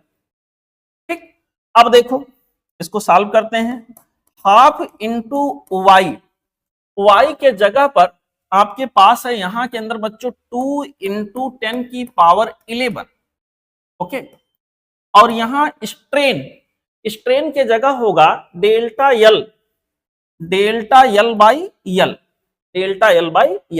अब ध्यान दीजिए डेल्टा यल बाई यल, मेरे प्यारे बच्चों डेल्टा यल आपको दिया है, अगर इसको थोड़ा एक स्टेप और चल लेते हैं, रुको थोड़ा और छोटा बना दे, मेरे प्यारे बच्चों हो गया हाफ इंटू वाई इंटू यहाँ स्ट्रेन का स्क्वायर का मतलब हो गया डेल्टा यल का स्क्वायर बाई यल का स्क्वायर, एक यल से कैंसिल हो जाएगा, खाली यल बचा, इंटू यहाँ के अंदर बेटा हमारे पास हो गया ये, इसको सॉल्व करते हैं, हाफ इंटू वाई के स्थान पर हो गया 2 इंटू 10 की पावर बच्चों कितना आ गया 11 मल्टीप्लाइड बाई डेल्टा यल जो लेंथ में होने वाला एक्सटेंशन है 1 मिलीमीटर का है, ठीक है 1 मिलीमीटर, तो यहां के अंदर बच्चों हो जाएगा 1 इंटू 10 की पावर -3 का स्क्वायर करेंगे तो 10 की पावर -6 आ जाएगा यहाँ, डिवाइडेड बाई यल जो ओरिजिनल लेंथ उसका है शुरुआती लेंथ हो दिया है 4 मीटर, बहुत बढ़िया, और यहां के अंदर बेटा एरिया ऑफ क्रॉस सेक्शन आपको दिया गया 3 इंटू 10 की पावर -6 मीटर स्क्वायर, ओके, ये दोनों बच्चों यहां से कैंसिल हो जाएंगे, यहां पर ये देखो 3/4, बाकी पावर को इकट्ठा कर लो, यहां पर 3/4 मतलब 0.75 और पावर हमारे पास ये दोनों मिलकर 10 की पावर -12 हो जाएगा, 10 की पावर -1, यहां के अंदर बच्चों इसका मतलब सही जवाब आपका आ गया 0.075 दिस मच जूल, ठीक है, इसको आप लोग वेरीफाई कर लीजिएगा अच्छे से, इसका आंसर आना चाहिए ऑप्शन सी, ओके। चलते हैं अगले क्वेश्चन पे, हमारा अगला सवाल बच्चों यहां पे आ गया क्वेश्चन नंबर 33। क्वेश्चन नंबर 33 में बच्चों हमसे कहा गया है सर ये बताइए sharing stress causes change in sharing stress, मान लो बेटा यहां पर इस तरह की कोई बॉडी है, यहां पर अगर हम टेंजेंशियल फोर्स ऐसे लगाएं, मान लो ऊपरी सरफेस है इसके टेंजेंशियल इस पर एक फोर्स लगाएं तो इसका पूरा चेहरा बिगड़ जाता है, इसका चेहरा, ये वाली जो दीवार है वो ऐसे कहीं पहुंच गया, ये वाला जो दीवार था वो ऐसे कहीं पहुंच गया, ठीक है, ऐसे ऐसे ये पूरा इसका ढांचा बदलने लग जाएगा, तो यहाँ के अंदर बच्चों ये आगे की तरफ ऐसे मूव कर गया, ये आगे की तरफ ऐसे मूव कर गया, तो कहने का मतलब ये एक ऐसा स्ट्रेस होता है जिसमें बॉडी का चेहरा यानी उसका शेप ही बदल जाता है, ये थोड़ा सा आगे की तरफ झुक जाएगा, यूं ये दीवार टिल्ट हो जाएगा, ये दीवार भी टिल्ट हो जाएगा, जो अभी क्यूब या क्यूबॉइड शेप का है वो किसी और शेप का हो जाएगा, एंगल 90 डिग्री ना रह जाएगा, तो इसका शेप ही बदल जाता है। शेयरिंग स्ट्रेस या शेयरिंग स्ट्रेन के केस में क्या होता है कि बॉडी का जो शेप है उस शेप ही चेंज हो जाता है। ठीक है, तो सही जवाब यहाँ के लिए जो होगा वो केवल लेंथ ब्रेड्थ नहीं, यहाँ के अंदर ऑप्शन आ गया सी। ठीक है बेटा, लेंथ ब्रेड्थ लगभग वही है, लेकिन इसका चेहरा बदल गया, इसका शेप चेंज हो जाएगा। आगे बढ़ेंगे, क्वेश्चन नंबर 34, बहुत आसान सा प्रश्न यहाँ के अंदर पूछा गया है। अगर हुक्स लॉ को हम सॉल्व करें तो वहां से यही आता है कि जो अप्लाइड फोर्स है वो directly proportional to X. Spring force की बात करें या यहाँ के अंदर रिस्टोरिंग फोर्स की बात करें तो ऐसे लिखते हैं, अगर अप्लाइड फोर्स स्प्रिंग फोर्स के बराबर है, जैसे बेटा यहाँ पर मान लो एक स्प्रिंग कहीं बंधा हुआ है, अपने रिलैक्स सिचुएशन में है, यहाँ पे कोई फोर्स लगा के इसको मैंने खींचा। जब कोई फोर्स लगाकर मैंने इसको यूं खींच के रखा है तो यहाँ पे क्या होगा, ये फोर्स मैंने लगा रखा है, ये स्प्रिंग का ये पॉइंट पहले यहाँ कहीं था, इतना खिंचा हुआ एक्स, यहाँ पर स्प्रिंग इसको ऐसे खींच रहा है, तो हुक्स लॉ में मैं ऐसे लिखूंगा F S directly proportional to minus X, क्योंकि एक्स यानी जो डिस्प्लेसमेंट हमारा है उसकी डायरेक्शन और एफ एस की डायरेक्शन अपोजिट है। लेकिन अगर मुझे इससे को रिलेट करना हो तो एफ डायरेक्टली प्रोपोर्शनल टू क्या होगा, एक्स, क्योंकि इसकी डायरेक्शन इसके सिमिलर है। तो फिलहाल यहाँ साइन से ज्यादा मतलब नहीं है, बस यहाँ हमें ऐसे ही बात पूछा गया है कि बताइए फोर्स जो होगा वो एक्स पर कैसे डिपेंड करेगा, एक्स के डायरेक्टली प्रोपोर्शनल होगा। ठीक है, चलते हैं अगले क्वेश्चन पे।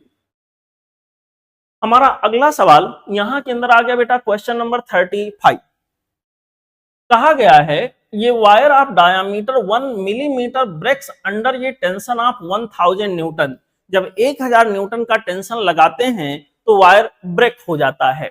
Another wire of same material as that of first one, same material का दूसरा वायर है but diameter 2 millimetre, diameter double है, तो हमसे कहा गया अंडर ये टेंशन उसका ब्रेकिंग स्ट्रेंथ एक तरह से पूछा गया है। बच्चों एक चीज जान लो, इसको आप लोग जान लो, पहचान लो, इस तरह के सवाल बन सकते हैं, शायद मैंने वहां नहीं बताया था।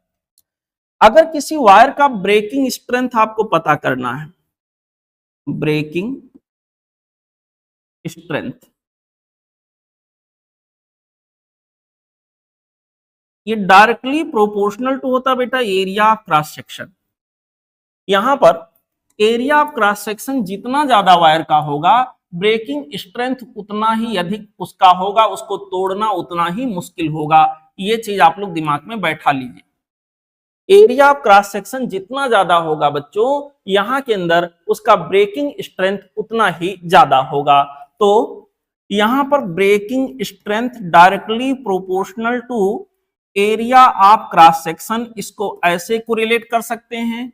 ब्रेकिंग स्ट्रेंथ मतलब एक तरह से फोर्स कितना लगाया जाए, breaking strength will be equal to, यहां के अंदर ऐसे लिखेंगे P इंटू ए। यहाँ P क्या है, P ऑब्वियसली मैंने कोई एक कांस्टेंट लगाया होगा, ये कांस्टेंट ऑफ प्रोपोर्शनलिटी है जिसको ब्रेकिंग स्ट्रेस भी बोला जाता है। यहां के अंदर बच्चों ये हमारे पास बोला जाता है ब्रेकिंग स्ट्रेस। ठीक है, ब्रेकिंग स्ट्रेस, यहां के अंदर breaking stress force upon area, force force cut जाएगा, यहाँ एरिया एरिया कैंसिल हो जाएगा, फोर्स बचेगा। ब्रेकिंग स्ट्रेंथ, ब्रेकिंग स्ट्रेंथ कितनी हम मैक्सिमम फोर्स लगाएं कि उसके बाद जरा सा भी फोर्स अगर हो तो रस्सी या कह लीजिए वायर टूट जाए। यहाँ का breaking strength maximum possible force, उसके अंदर ही फोर्स लगाना, उससे ज्यादा नहीं लगाना है। ऐसे पर अगर इस लेवल पे पहुंचे तो वो जो वायर होगा वो टूट जाएगा। ठीक है, breaking strength equal to P into A. P यहां पर बच्चों ब्रेकिंग स्ट्रेस कहलाता है, जो कि कांस्टेंट ऑफ प्रोपोर्शनलिटी के रूप में मैंने यहां पर रखा है। खास बात, ये जो हमारे पास P है ये मटेरियल पे डिपेंड करता है, ये उसके डायमेंशन पे डिपेंड नहीं करता कि वायर छोटा है, बड़ा है, मोटा है, पतला है, ये वैल्यू वही रहता है। ठीक है बेटा, यहां के अंदर इस तरह से जो ब्रेकिंग स्ट्रेंथ हमारे पास है, कितना फोर्स लगाएं कि रस्सी टूट जाए, directly proportional to area of cross section हो गया। या अगर एरिया ऑफ क्रॉस सेक्शन को पाई आर स्क्वायर से रिप्लेस करेंगे तो ब्रेकिंग स्ट्रेंथ डायरेक्टली प्रोपोर्शनल हो जाएगा आर स्क्वायर। अगर आपने क्रॉस सेक्शनल रेडियस को बढ़ाकर 1 मिलीमीटर से 2 मिलीमीटर कर दिया है तो इसका मतलब ब्रेकिंग स्ट्रेंथ जो हमारे पास होगा, यहां देखिए आर स्क्वायर, अगर आर को आर से 2r कर दिया गया, आर की बदले इसको 2r डबल कर दिया गया, तो ब्रेकिंग स्ट्रेंथ जो हमारे पास होगा वो कितना गुना हो जाएगा, 4 गुना। ब्रेकिंग स्ट्रेंथ बेटा यहाँ के अंदर 4 टाइम्स, यानी जितना फोर्स पहले लगता था तोड़ने के लिए अब उसका 4 गुना फोर्स लगाना पड़ेगा। तो पहले अगर 1000 न्यूटन का रिक्वायरमेंट था तो बच्चों 4000 न्यूटन का रिक्वायरमेंट यहाँ के अंदर होगा, उसका 4 गुना। Option D. ओके, इसको आप दिमाग में बैठा लीजिएगा। ऐसा कोई सवाल अगर ब्रेकिंग स्ट्रेंथ करके आए तो आप लोग इसको एज ए फार्मूला यूज कर सकते हैं। चलते हैं आगे अगले सवाल पे। बच्चों पानी पी ले थोड़ा सा।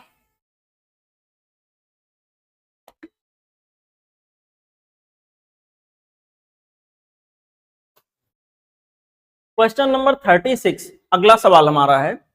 इसमें कहा how much force is required to produce an increase of 0.2% in the length of the brass wire of diameter 0.6 millimetre. बेटा यहाँ के अंदर फोर्स कितना हम लगाएं कि ब्रास वायर का लेंथ कितना बढ़ जाए, 0.2% बढ़ जाए, यानी अगर 100 था तो 100 प्लस 0.2 हो जाए, ऐसा कुछ हो। तो देखो एक सिंपल सा इक्वेशन यहां लगाएंगे, y equal to F into होगा यल डिवाइडेड बाई, यहां के अंदर बेटा हमारे पास आ जाएगा ये इंटू डेल्टा यल। देखें डेल्टा यल हमारे पास, अच्छा फोर्स कितना लगा, जब फोर्स की वैल्यू आ जाएगा y ये into delta L divided by बेटा क्या हो जाएगा यल, ऐसे कुछ। अब यहां पे देखो कहा गया कितना फोर्स लगाएं कि यहां के अंदर जो लेंथ था 0.2% इंक्रीज हो जाए। y की वैल्यू कितना दिया बेटा, y की वैल्यू आपको दिया 0.9 इंटू 10 की power 11। Area of cross section, area of cross section जो यहां के अंदर आपको दिया गया है, डायामीटर दिया गया है, डायामीटर दिया गया है, तो यहां कर लीजिए पाई आर स्क्वायर, थोड़ा बढ़ा दे, y इंटू बेटा यहां के अंदर हो गया pi R square, pi R square multiplied by delta L divided by यल।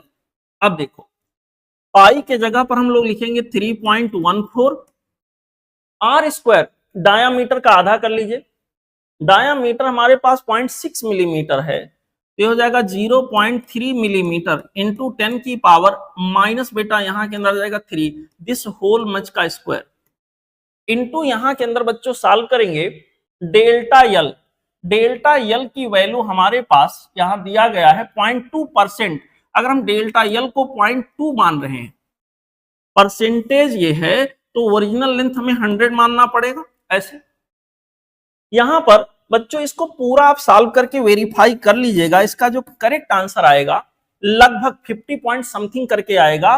लगभग में अप्रोक्सीमेट आइडिया अगर लगाया जाए तो 51 न्यूटन के आसपास आएगा इसका आंसर। ठीक है, चलिए इसको वेरीफाई करिएगा बच्चों। मैं आगे बढ़ता हूं अगले सवाल पे। हमारा अगला क्वेश्चन यहां के अंदर आ गया, क्वेश्चन नंबर 37। क्वेश्चन नंबर 37 में कहा गया है work done in stretching an elastic wire per unit volume is और strain energy in the stressed wire. बेटा फार्मूला पूछा गया है, half into stress into strain, ये पर यूनिट वॉल्यूम में कितनी एनर्जी भरी हुई है वायर के, उसकी वैल्यू है। Option B. अगला सवाल देखें, क्वेश्चन नंबर 38। क्वेश्चन नंबर बच्चों 38 क्या कह रहा है देखते हैं।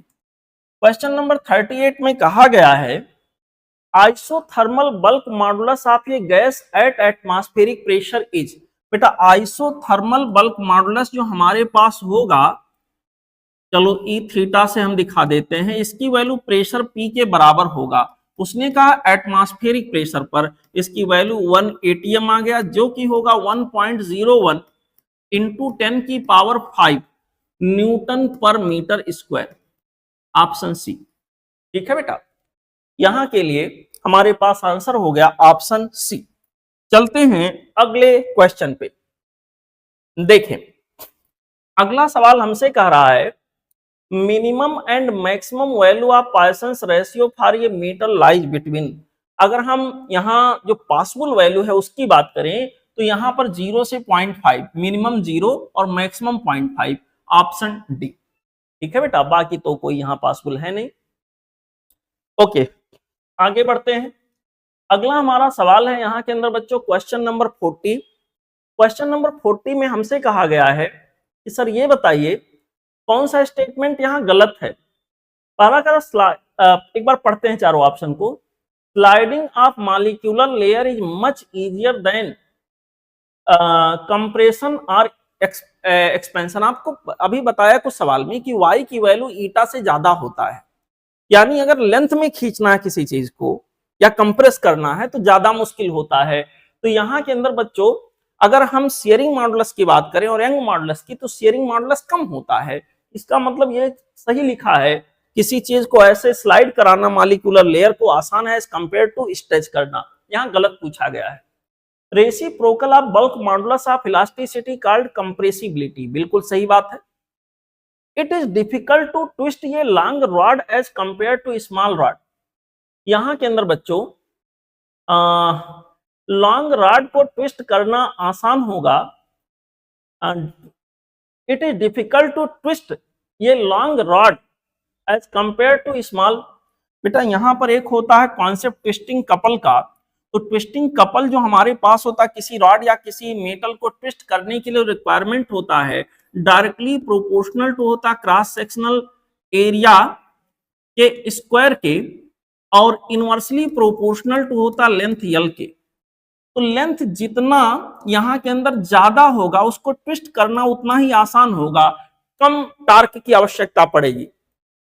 तो इस हिसाब से it is difficult to twist long, नहीं लॉन्ग अगर है तो कम ही टार्क में ट्विस्ट हो जाएगा। इसका मतलब ये उल्टा लिख रहा है, यही गलत हो गया, इसलिए सही हो गया। ऑप्शन में हमें गलत वाला फिल्टर करना था। ठीक है, अब हम आगे बढ़ेंगे बच्चों, इसी तरह से मूव करेंगे अगले सवाल पे। क्वेश्चन नंबर यहाँ के अंदर वो बेटा हमारे पास आ गया 41। कहा गया है ये सब्सटेंस ब्रेक डाउन बाय ये स्ट्रेस ऑफ 10 की पावर 6 न्यूटन पर मीटर स्क्वायर। जब इतना स्ट्रेस लगाते हैं तो कोई बॉडी टूट जाती है, कोई सब्सटेंस है जैसे कोई रॉड हो वो टूट जाता है, ब्रेक डाउन हो जाता है। Okay, if the density of material of wire is 3 into 10 की पावर 3 किलोग्राम पर cubic metre, the length of wire of the substance which will break under its own weight, अपने खुद के वेट की वजह से कोई मटेरियल यहाँ के अंदर टूट जाए, when suspended vertically, जब उसको वर्टिकल सस्पेंशन किया गया होगा तो खुद के वेट की वजह से वो टूट जाए, ऐसा कब होगा, क्यों होगा, ये सवाल पूछा गया है। लेंथ ऑफ दी वायर क्या होगा, खुद के वेट की वजह से किसी वायर का टूटना। मेरे प्यारे बच्चों अभी एक सवाल मैंने कराया था थोड़ी देर पहले, यहाँ के अंदर सवाल मैं आपको फिर से वहां ले जाता हूं, वहां मैंने इस बात को एक्सप्लेन क्योंकि किया है, थोड़ा वेट करें।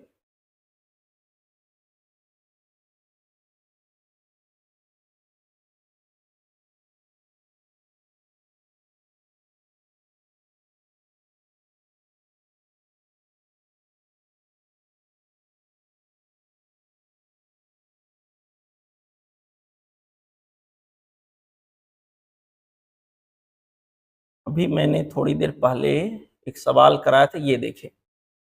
यहां पर मैंने ब्रेकिंग स्ट्रेंथ के बारे में बताया है। ब्रेकिंग स्ट्रेंथ का मतलब फोर्स, कौन सा फोर्स ऐसा लगाया जाए एक लिमिट पे आने के बाद कोई रॉड है वो ब्रेक होना शुरू हो जाता है। ये फार्मूला बना था breaking strength equal to this. अब यहां पर वापस आते हैं मेरे प्यारे बच्चों, इस पर्टिकुलर सवाल में खुद के लेंथ की वजह से ब्रेक होने की, अभी आपने देखा breaking strength equal to something constant P बोला था इनटू यहां के अंदर क्रॉस सेक्शनल एरिया।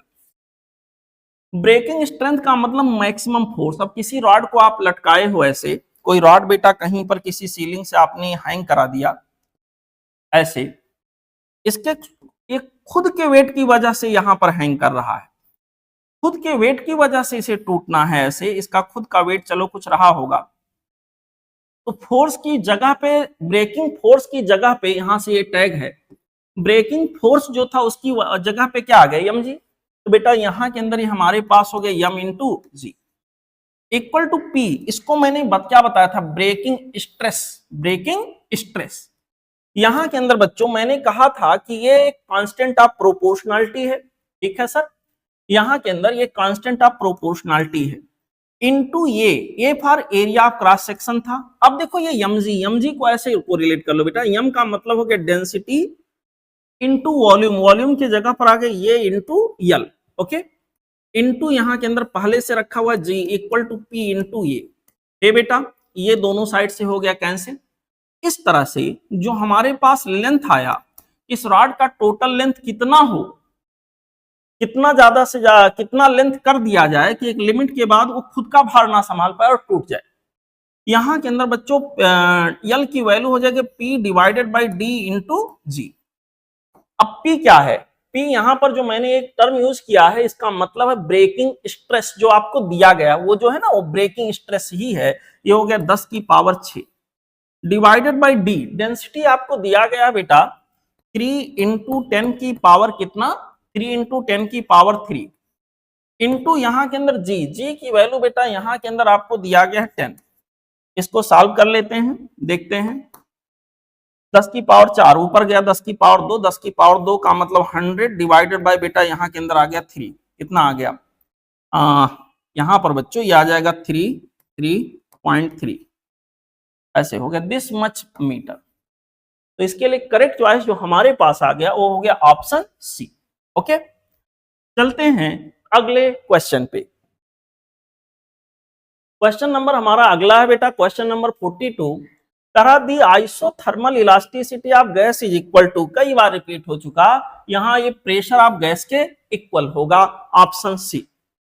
हमारा अगला सवाल यहां पे है क्वेश्चन नंबर 43। कहा कि bulk modulus of N ideal gas at constant temperature, constant temperature पर बल्क मॉडुलस की वैल्यू यहां के अंदर क्या होगी, आइसोथर्मल प्रोसेस में जो बल्क मॉडुलस ऑफ इलास्टिसिटी होता है वो गैस के प्रेशर के इक्वल होता है, ऑप्शन सी। आगे बढ़ते हैं।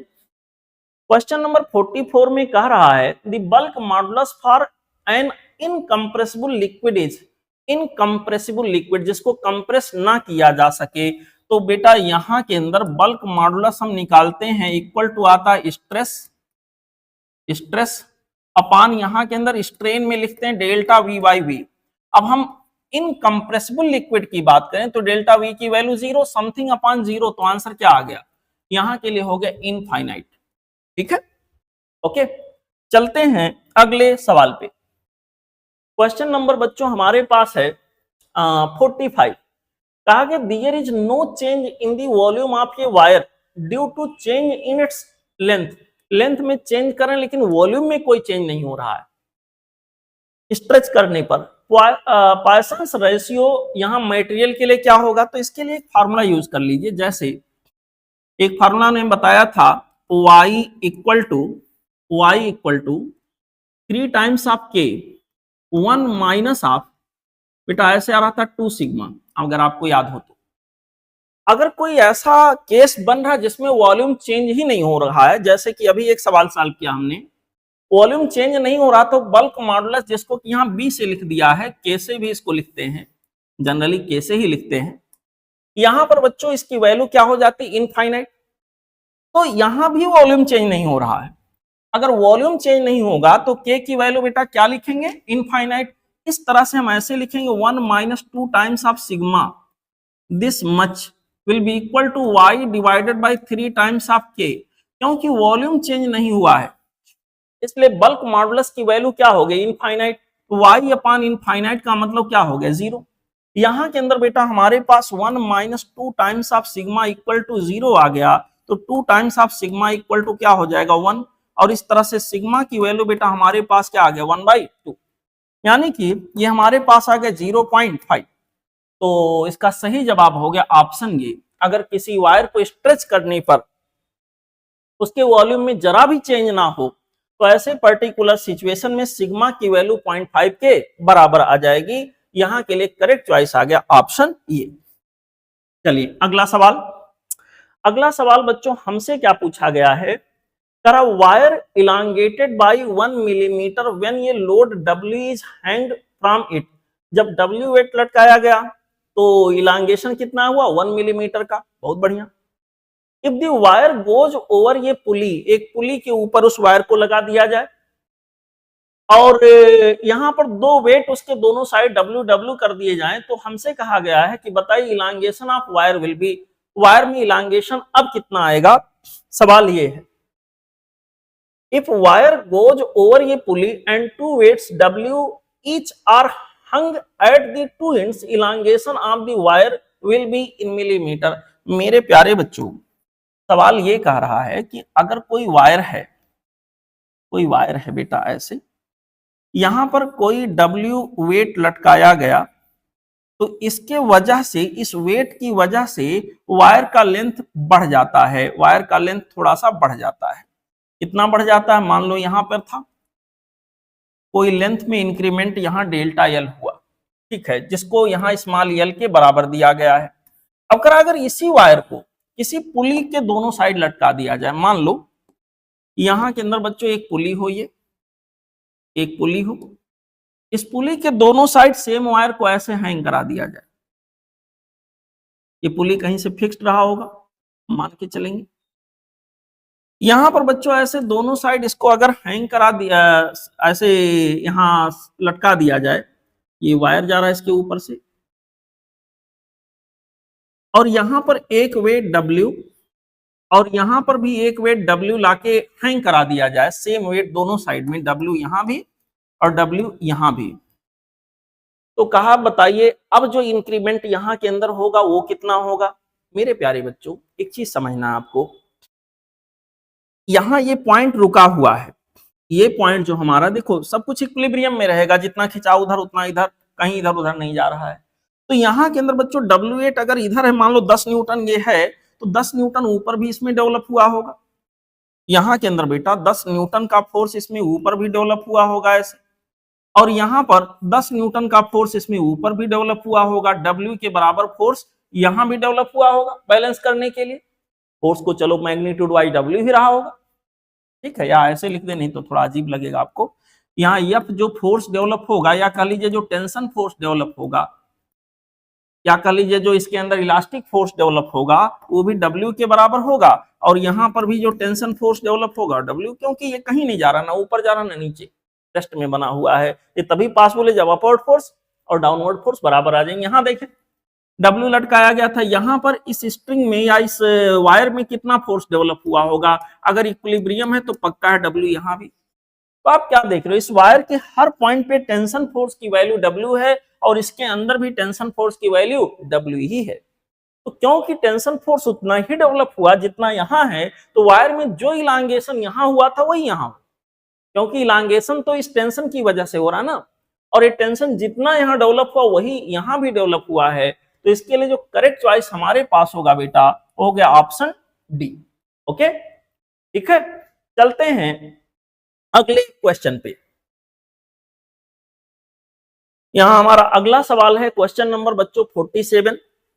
कहा गया है ये 5 metre long aluminium wire, question number 47 देखते हैं।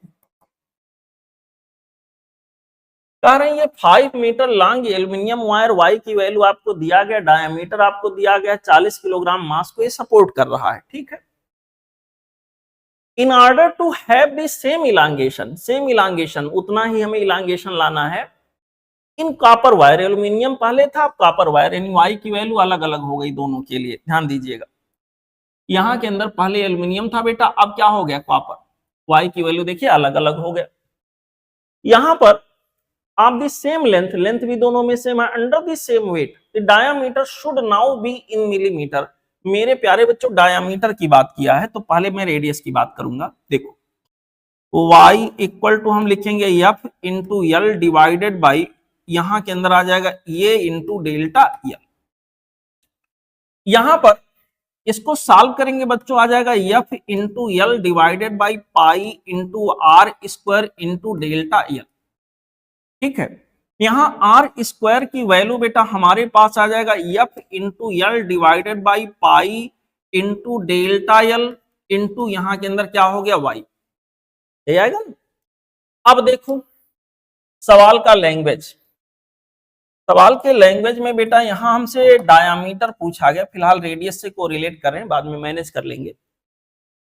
देखिए कहा गया under same weight, same weight का मतलब बराबर वेट लटकाना है या सेम करना है, बराबर फोर्स से इलांगेट कराएंगे उसको। यहां के अंदर सेम लेंथ भी बोला गया है कहीं ना कहीं इसमें, यहां के अंदर बेटा सेम लेंथ, ये देखें यहां के अंदर बोला गया सेम लेंथ, यानी लेंथ की वैल्यू भी यहां सेम लेके चलनी है, बहुत अच्छी बात हो गई। और यहां पाई दोनों के फार्मूले में आना ही आना है, और सेम इलांगेशन लाने की बात हुई है यहां के अंदर बच्चों, कहा गया है सेम इलांगेशन, ये देखें सेम इलांगेशन, तो यहां पर डेल्टा एल की वैल्यू भी क्या हो गया बेटा, बराबर आ जाएगा। इसका मतलब ये हुआ, इसका मीनिंग ये हुआ बच्चों कि यहां के अंदर हमारे पास जो रेडियस का स्क्वायर होगा, रेडियस ऑफ क्रॉस सेक्शन का स्क्वायर इनवर्सली प्रोपोर्शनल टू क्या आ जाएगा वाई, ठीक है। यहां पर R1 by R2, R1 by R2 या उल्टा लिख लें R2 बाई R1 का whole square will be equal to बेटा यहां के अंदर हो जाएगा Y1 बाई Y2, ठीक है। सॉल्व करें तो यहां के अंदर R1 R2 by R1, R2 by R1 का whole square will be equal to Y1 हमारे पास है बेटा यहां के अंदर, Y1 हमारे पास है 7, और यहां के अंदर 7 इंटू 10 की पावर 10, और Y2 हमारे पास है 12 इंटू 10 की पावर 10, 10 की पावर 10 तो ऐसे भी कैंसिल हो जाएगा, तो आ गया 7/12, ओके ठीक है बच्चों। अब यहां के अंदर हमारे पास R2 बाई R1 जो होगा वो हो जाएगा स्क्वायर रूट के अंदर 7/12, ठीक। यहां R2 की वैल्यू बच्चों हमारे पास हो जाएगा स्क्वायर रूट के अंदर 7 divided by 12 multiplied by R1, R1 हमारे पास नहीं दिया है लेकिन डायामीटर जरूर दिया है। अगर मैं 2 से दोनों साइड मल्टीप्लाई कर दूं तो ये क्या बन जाएगा, ये बन जाएगा D2, और ये हो जाएगा स्क्वायर रूट के अंदर 7/12 इंटू यहां के अंदर R1 हमारे पास 3 मिलीमीटर है, उसका डबल कर देंगे तो कितना आ जाएगा, यहां के अंदर बच्चों डबल नहीं करना, 3 मिलीमीटर डायामीटर है, इस टोटल की वैल्यू है 3, ठीक है। अंदर ले जाइए उसको, यहां पर D2 हमारे पास बेटा जो होगा स्क्वायर रूट के अंदर, इसको अंदर ले जाएंगे, ये 3 3 जा 9 आ जाएगा, ठीक है। यहां के अंदर और 9 7 जा 63 हो जाएगा divided by 12, 5 point something square root के अंदर, यानी 2 पॉइंट समथिंग इसका आंसर आना। आप इसको सॉल्व करोगे बेटा तो 2.3 के अप्रॉक्स में इसका आंसर आता है, 2.3 यहां के अंदर जो भी यूनिट था मिलीमीटर। तो क्लोजेस्ट आंसर यहां पे जो हो उसको ले लीजिए, option C will be the correct choice for this particular question, okay. चलते हैं अगले सवाल पे। हमारा अगला क्वेश्चन बच्चों यहां पे बताया गया है, यहां पे कहा गया है Young's modulus of the material of ये वायर इज वाई, बहुत बढ़िया। यंग मॉडुलस बच्चों वाई के बराबर है, on pulling the wire by force F increase in length is X, बहुत बढ़िया। Potential energy stored, potential energy stored की वैल्यू यहां के अंदर क्या होगी बच्चों, अभी आपको बताया ये होगा हाफ इंटू के एक्स स्क्वायर, स्प्रिंग जैसा सोचो, पहले बिल्कुल नहीं एक्सटेंशन था अब एक्स आ गया, जो पोटेंशियल एनर्जी है वो ऐसा कुछ हो गया, हाफ टाइम्स ऑफ, इसको ऐसे लिख दीजिए के एक्स इंटू एक्स, तो ये वैल्यू क्या हो गया force, half into F into x. सवाल में जो एक्स है एक्सटेंशन को वायर के केस में यहां पर दिया एक्स ही तो दिया है, तो इसका सही चॉइस हमारे पास आ गया ऑप्शन ये, ठीक है। अब हम आगे बढ़ेंगे बेटा अगले सवाल पे। क्वेश्चन नंबर 49 हमारा अगला सवाल है, at what depth below the surface of sea, समंदर की गहराई में जाएं तो कितने डेप्थ में जाने के बाद शुड ये rubber ball be taken as to decrease its volume by 0.1%, जब गहराई में रबर बॉल को ले जाएंगे तो प्रेशर क्योंकि बढ़ेगा और हर साइड से उसके ऊपर फोर्स बढ़ेगा, कह लीजिए डिफॉर्मिंग फोर्स लगेगा जिसकी वजह से स्ट्रेन आएगा। तो उन्होंने कहा है कि वॉल्यूम उसका घट जाता है कितना 0.1%, हमसे कहा गया है कि बताइए डेंसिटी सी वाटर की आप इतनी ले लीजिए, बल्क मॉडुलस ऐसा, एक्सीलरेशन ड्यू टू ग्रेविटी इतना, तो बताइए यहां के अंदर टू व्हाट डेप्थ, कितनी गहराई में उसको ले जाना पड़ेगा। तो बेटा यहां पर कहानी कुछ ऐसे है, ये मान लो सी है, हालांकि सी तो बहुत विशाल होता है, उसको तो मैं यहाँ पे दिखा नहीं सकता, बस समझाने के लिए डायग्राम है। अब कोई रबर का बॉल है जो कि अभी यहां बाहर है, इसके सरफेस पर जस्ट है, तो बेटा यहां पर इसका चलो कुछ रेडियस वगैरह रहा होगा, कुछ वॉल्यूम रहा होगा, लेकिन जब ये गहराई में ज्यो ज्यो चलता जाएगा त्यों त्यों यहाँ हाइड्रोस्टैटिक प्रेशर की वजह से, एक्स्ट्रा प्रेशर की वजह से इसका वॉल्यूम कम होने लगेगा, ये कंप्रेस होना शुरू हो जाएगा, हर साइड से प्रेशराइज होगा, ऐसे ही कह लीजिए इसके ऊपर डिफॉर्मिंग फोर्स लगेगा। तो इसका वॉल्यूम कह रहा 0.1% कम हो गया है। तो हमसे पूछा है कि बताइए कितनी गहराई में, ये कितनी गहराई में जाने के बाद ये चीज हो रहा होगा। सपोज करिए गहराई जो है, ये डेप्थ जो है वो h है, यहां मान लेता हूं ये जो गहराई है बच्चों ये h के बराबर है। देखें सब बच्चे देखें, बल्क मॉडुलस को हम लोग ऐसे डिफाइन करते हैं सर, बल्क मॉडुलस, चलो k लिख दिया, इक्वल टू स्ट्रेस जो कि होगा F by A divided by, यहां के लिए बेटा हमारे पास हो जाएगा डेल्टा V बाई वी, ऐसे F बाई ये यहाँ प्रेशर के इक्विवेलेंट होगा, एक्सेस प्रेशर, यहां पर तो एटमॉस्फेरिक प्रेशर था, यहां भी है, खैर जो एक्सेस प्रेशर आया इतने की वजह से वो HDG होगा, अभी लिख लेंगे, और यहां के अंदर आ गया डेल्टा V बाई वी को ऊपर कर दिया। मेरे प्यारे बच्चों बल्क मॉडुलस आपको दिया है और आपसे गहराई पूछा गया, K bulk modulus equal to P, hydrostatic pressure की वजह से एक्स्ट्रा हाइड्रोस्टैटिक प्रेशर जो आया वो कितना आया भाई, पी नॉट यहां भी था, पी नॉट यहां भी, जो यहाँ एक्स्ट्रा दबाव आया, यहां भी एटमॉस्फेरिक प्रेशर था, यहां भी, वो तो दोनों जगहों पर एक्स्ट्रा प्रेशर जो आया, जो एक्स्ट्रा यहाँ इसके वॉल्यूम को कंप्रेस किया, वो क्या है HDG। यहां के अंदर बेटा हमारे पास हो जाएगा HDG into V divided by delta V. हमसे पूछा गया H क्या होगा, H की वैल्यू बेटा हमारे पास हो जाएगा K into delta V divided by D G into V. देखो यहां आपके सुविधा के लिए सवाल जी ने सारी व्यवस्थाएं कर रखी हैं। H will be equal to K, bulk modulus आपको दिया गया बेटा, यहां पे देखिए 9 इंटू, ये हो गया 9 इंटू 10 की पावर 8, डेल्टा V 0.1%, अगर हम 0.1 इसको मान रहे हैं तो ओरिजिनल वॉल्यूम को हमें कितना मानना पड़ेगा 100। डी डेंसिटी ऑफ वाटर, जो भी लिक्विड है उसकी डेंसिटी यहां के अंदर बेटा हमारे पास क्या हो गया 1000 इंटू यहां के अंदर जी की वैल्यू बेटा आप ले लीजिए 10 दिया भी है, तो देखें कितना आ गया 3 4 4 और 2 6, यहां पर अगर हम जाते हैं तो ये हो जाएगा 10 की पावर 2 10 की पावर 2 10 की पावर 1 यानी 90, इसका आंसर आ गया 90 मीटर। 90 मीटर की गहराई में जाने पर 0.1% का वॉल्यूम में डिक्रीमेंट होगा बेटा, इसके लिए ऑप्शन आ गया ऑप्शन डी। चलिए अगला सवाल देखते हैं, क्वेश्चन नंबर 50।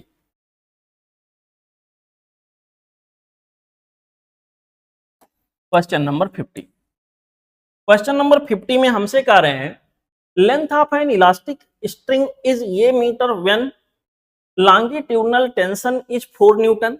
बहुत बढ़िया, कहा गया बी मीटर है जब लॉन्गिट्यूडनल टेंशन 5 न्यूटन का अप्लाई किया गया है। Length of the string in metre when longitudinal tension is 9 metre. बेटा देखो ऐसे एज्यूम करते हैं, यहां पर मान लीजिए, सिंपल बना दे, यहां के अंदर बच्चों मान लीजिए कोई वाल हो,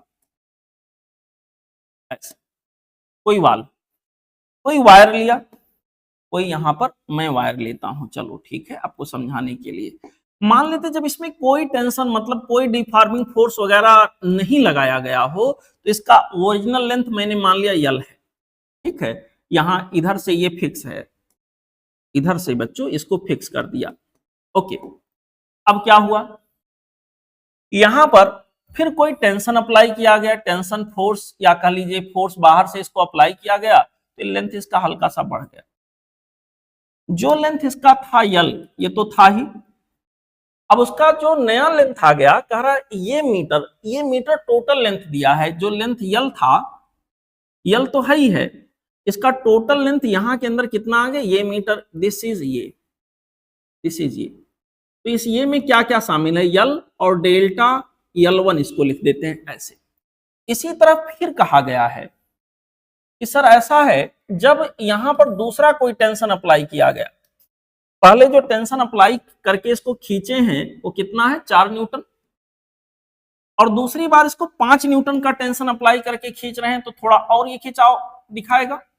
ओके, थोड़ा और खिंचाव दिखाएगा बेटा। अब इसका जो लेंथ हो गया सवाल के हिसाब से, मान लेते हैं लेंथ में होने वाला जो इंक्रीमेंट है, लेंथ में होने वाला इंक्रीमेंट, ओरिजिनल लेंथ तो जो था वो तो है ही, लेंथ में होने वाला इंक्रीमेंट बच्चों यहाँ के अंदर डेल्टा L2 मैं मान लेता हूं, यहाँ के अंदर जो लेंथ में होने वाला इंक्रीमेंट है डेल्टा L2 हो गया, और जो ओरिजिनल नया लेंथ यहाँ के अंदर नया लेंथ बन के आया वो B हो गया सवाल के हिसाब से। ये कब हुआ, जब 4 की बजाय 5 न्यूटन का यहाँ टेंसाइल फोर्स मैंने इस पर लगाया ऐसे। अब देखो मेरे प्यारे बच्चों, मेरे अच्छे बच्चों, कहानी ये है कि यहां पर जब हम 5 की बजाय यहां 9 न्यूटन का फोर्स लगाएंगे, तो लेंथ में कितना इंक्रीमेंट होगा, या कह लीजिए टोटल लेंथ यहां के अंदर कितना होगा, यह सवाल पूछा गया है। जब ऐसा करेंगे बच्चों तो टोटल लेंथ कितना होगा यही हमें पता करना है। मान लिया यहां पर ये भी है, इसको मैंने मान लिया सी, यही पता करना क्या है। इस बार जो लेंथ में होने वाला इंक्रीमेंट है बच्चों, ओरिजिनल यल है, और ये डेल्टा L3 मैंने मान लिया ऐसे। मेरे प्यारे बच्चों, ये माफ करिएगा, ये बच्चों तब की बात हुई है जब इसके ऊपर 9 न्यूटन का फोर्स लगा करके हमने इसको इलांगेट करने का प्रयास किया है। अब आप लोग देखो यहां पे जिस तरह से किसी स्प्रिंग के लिए हम एक इक्वेशन अप्लाई करते हैं F इक्वल टू के एक्स, उसी तरह यहां भी बच्चों F इक्वल टू के एक्स के हिसाब से हम लेकर चल रहे हैं। देखो पहले वाले पर्टिकुलर सिचुएशन में, मेरे प्यारे बच्चों, पहले वाले पर्टिकुलर सिचुएशन में हम देख रहे हैं इसका ओरिजिनल लेंथ हमारे पास ये है, तो ये की वैल्यू हमारे पास क्या होगी, ये इक्वल टू हो जाएगा यल प्लस डेल्टा L1। ठीक है, अब देखो जैसा कि मैंने बताया F इक्वल टू के एक्स का कॉन्सेप्ट यहां लेके चलेंगे। एक्स क्या है, एक्सटेंशन है, जो कि यहाँ यल की एक्स की जगह पर हमारे पास क्या आ जाएगा, डेल्टा यल। तो मेरे प्यारे बच्चों डेल्टा यल को यहां से कोरिलेट करेंगे तो F बाई क्या हो जाएगा, के। अब देखो इसका मतलब ये हुआ कि जो हमारे पास स्मॉल ये है इक्वल टू हो जाएगा ओरिजिनल लेंथ प्लस डेल्टा यल के जगह पर F बाई के। तो पहले केस में F कितना है, 4 न्यूटन, अपान यहां के अंदर force constant of the wire के हो गया।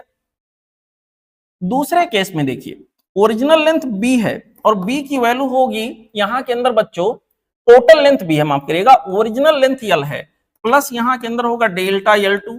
इसी हिसाब से इसको मैनेज करेंगे तो हमारे पास आ जाएगा B equal to L plus delta L2 के स्थान पर, डेल्टा L2 के स्थान पर बच्चों आ जाएगा इस बार 5 न्यूटन का फोर्स है डिवाइडेड बाय के वही रहेगा बेटा। यहां के अंदर अगले केस में देखिए C equal to L plus हमारे पास आएगा डेल्टा L3। डेल्टा L3 को हम लोग यहां के अंदर लिखेंगे तो हमारे पास आ जाएगा ऐसे C equal to L plus delta L3, delta L3 के जगह पर आ जाएगा 9 डिवाइडेड बाई के। ठीक है बेटा ऐसे। अब हमें C को पता करना कि C की टोटल वैल्यू AB के टर्म में क्या होगा। तो बच्चों ये वाले को, इसको मैं मान लेता हूं इक्वेशन नंबर 1, ये वाले को मैं चलो मान लेता हूं इक्वेशन नंबर 2, और ये वाले को चलो मैं एज्यूम कर लेता हूं इक्वेशन नंबर 3। ओके देखिए अब थोड़ा सा यहां सॉल्व करना आप लोगों को, थोड़ा मैं इसको रिड्यूस करके जगह बना लूं। बेटा देखो अब तक की कहानी में जो मैंने सॉल्व कराया उसके आगे बढ़ते हैं।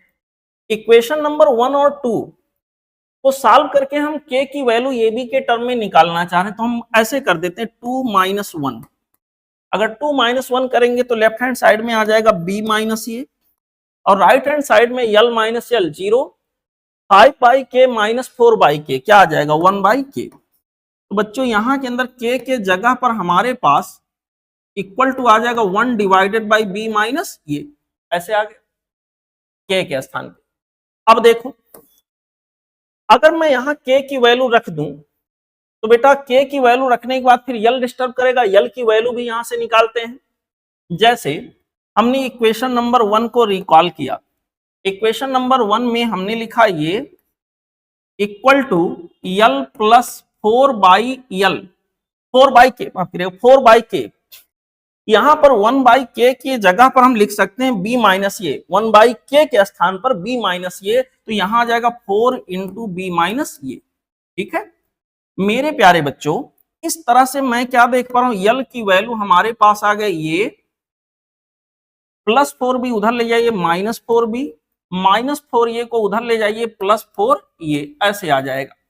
बच्चों यहां पर l की वैल्यू हमारे पास आ जाएगा 5 ये minus of 4 times of B. चलिए l की वैल्यू निकाल लिया। अब ये दोनों वैल्यूज लाकर इक्वेशन नंबर 3 में हम पुट कर देते हैं। इक्वेशन नंबर 3 हाजिर हो सर, आ गए।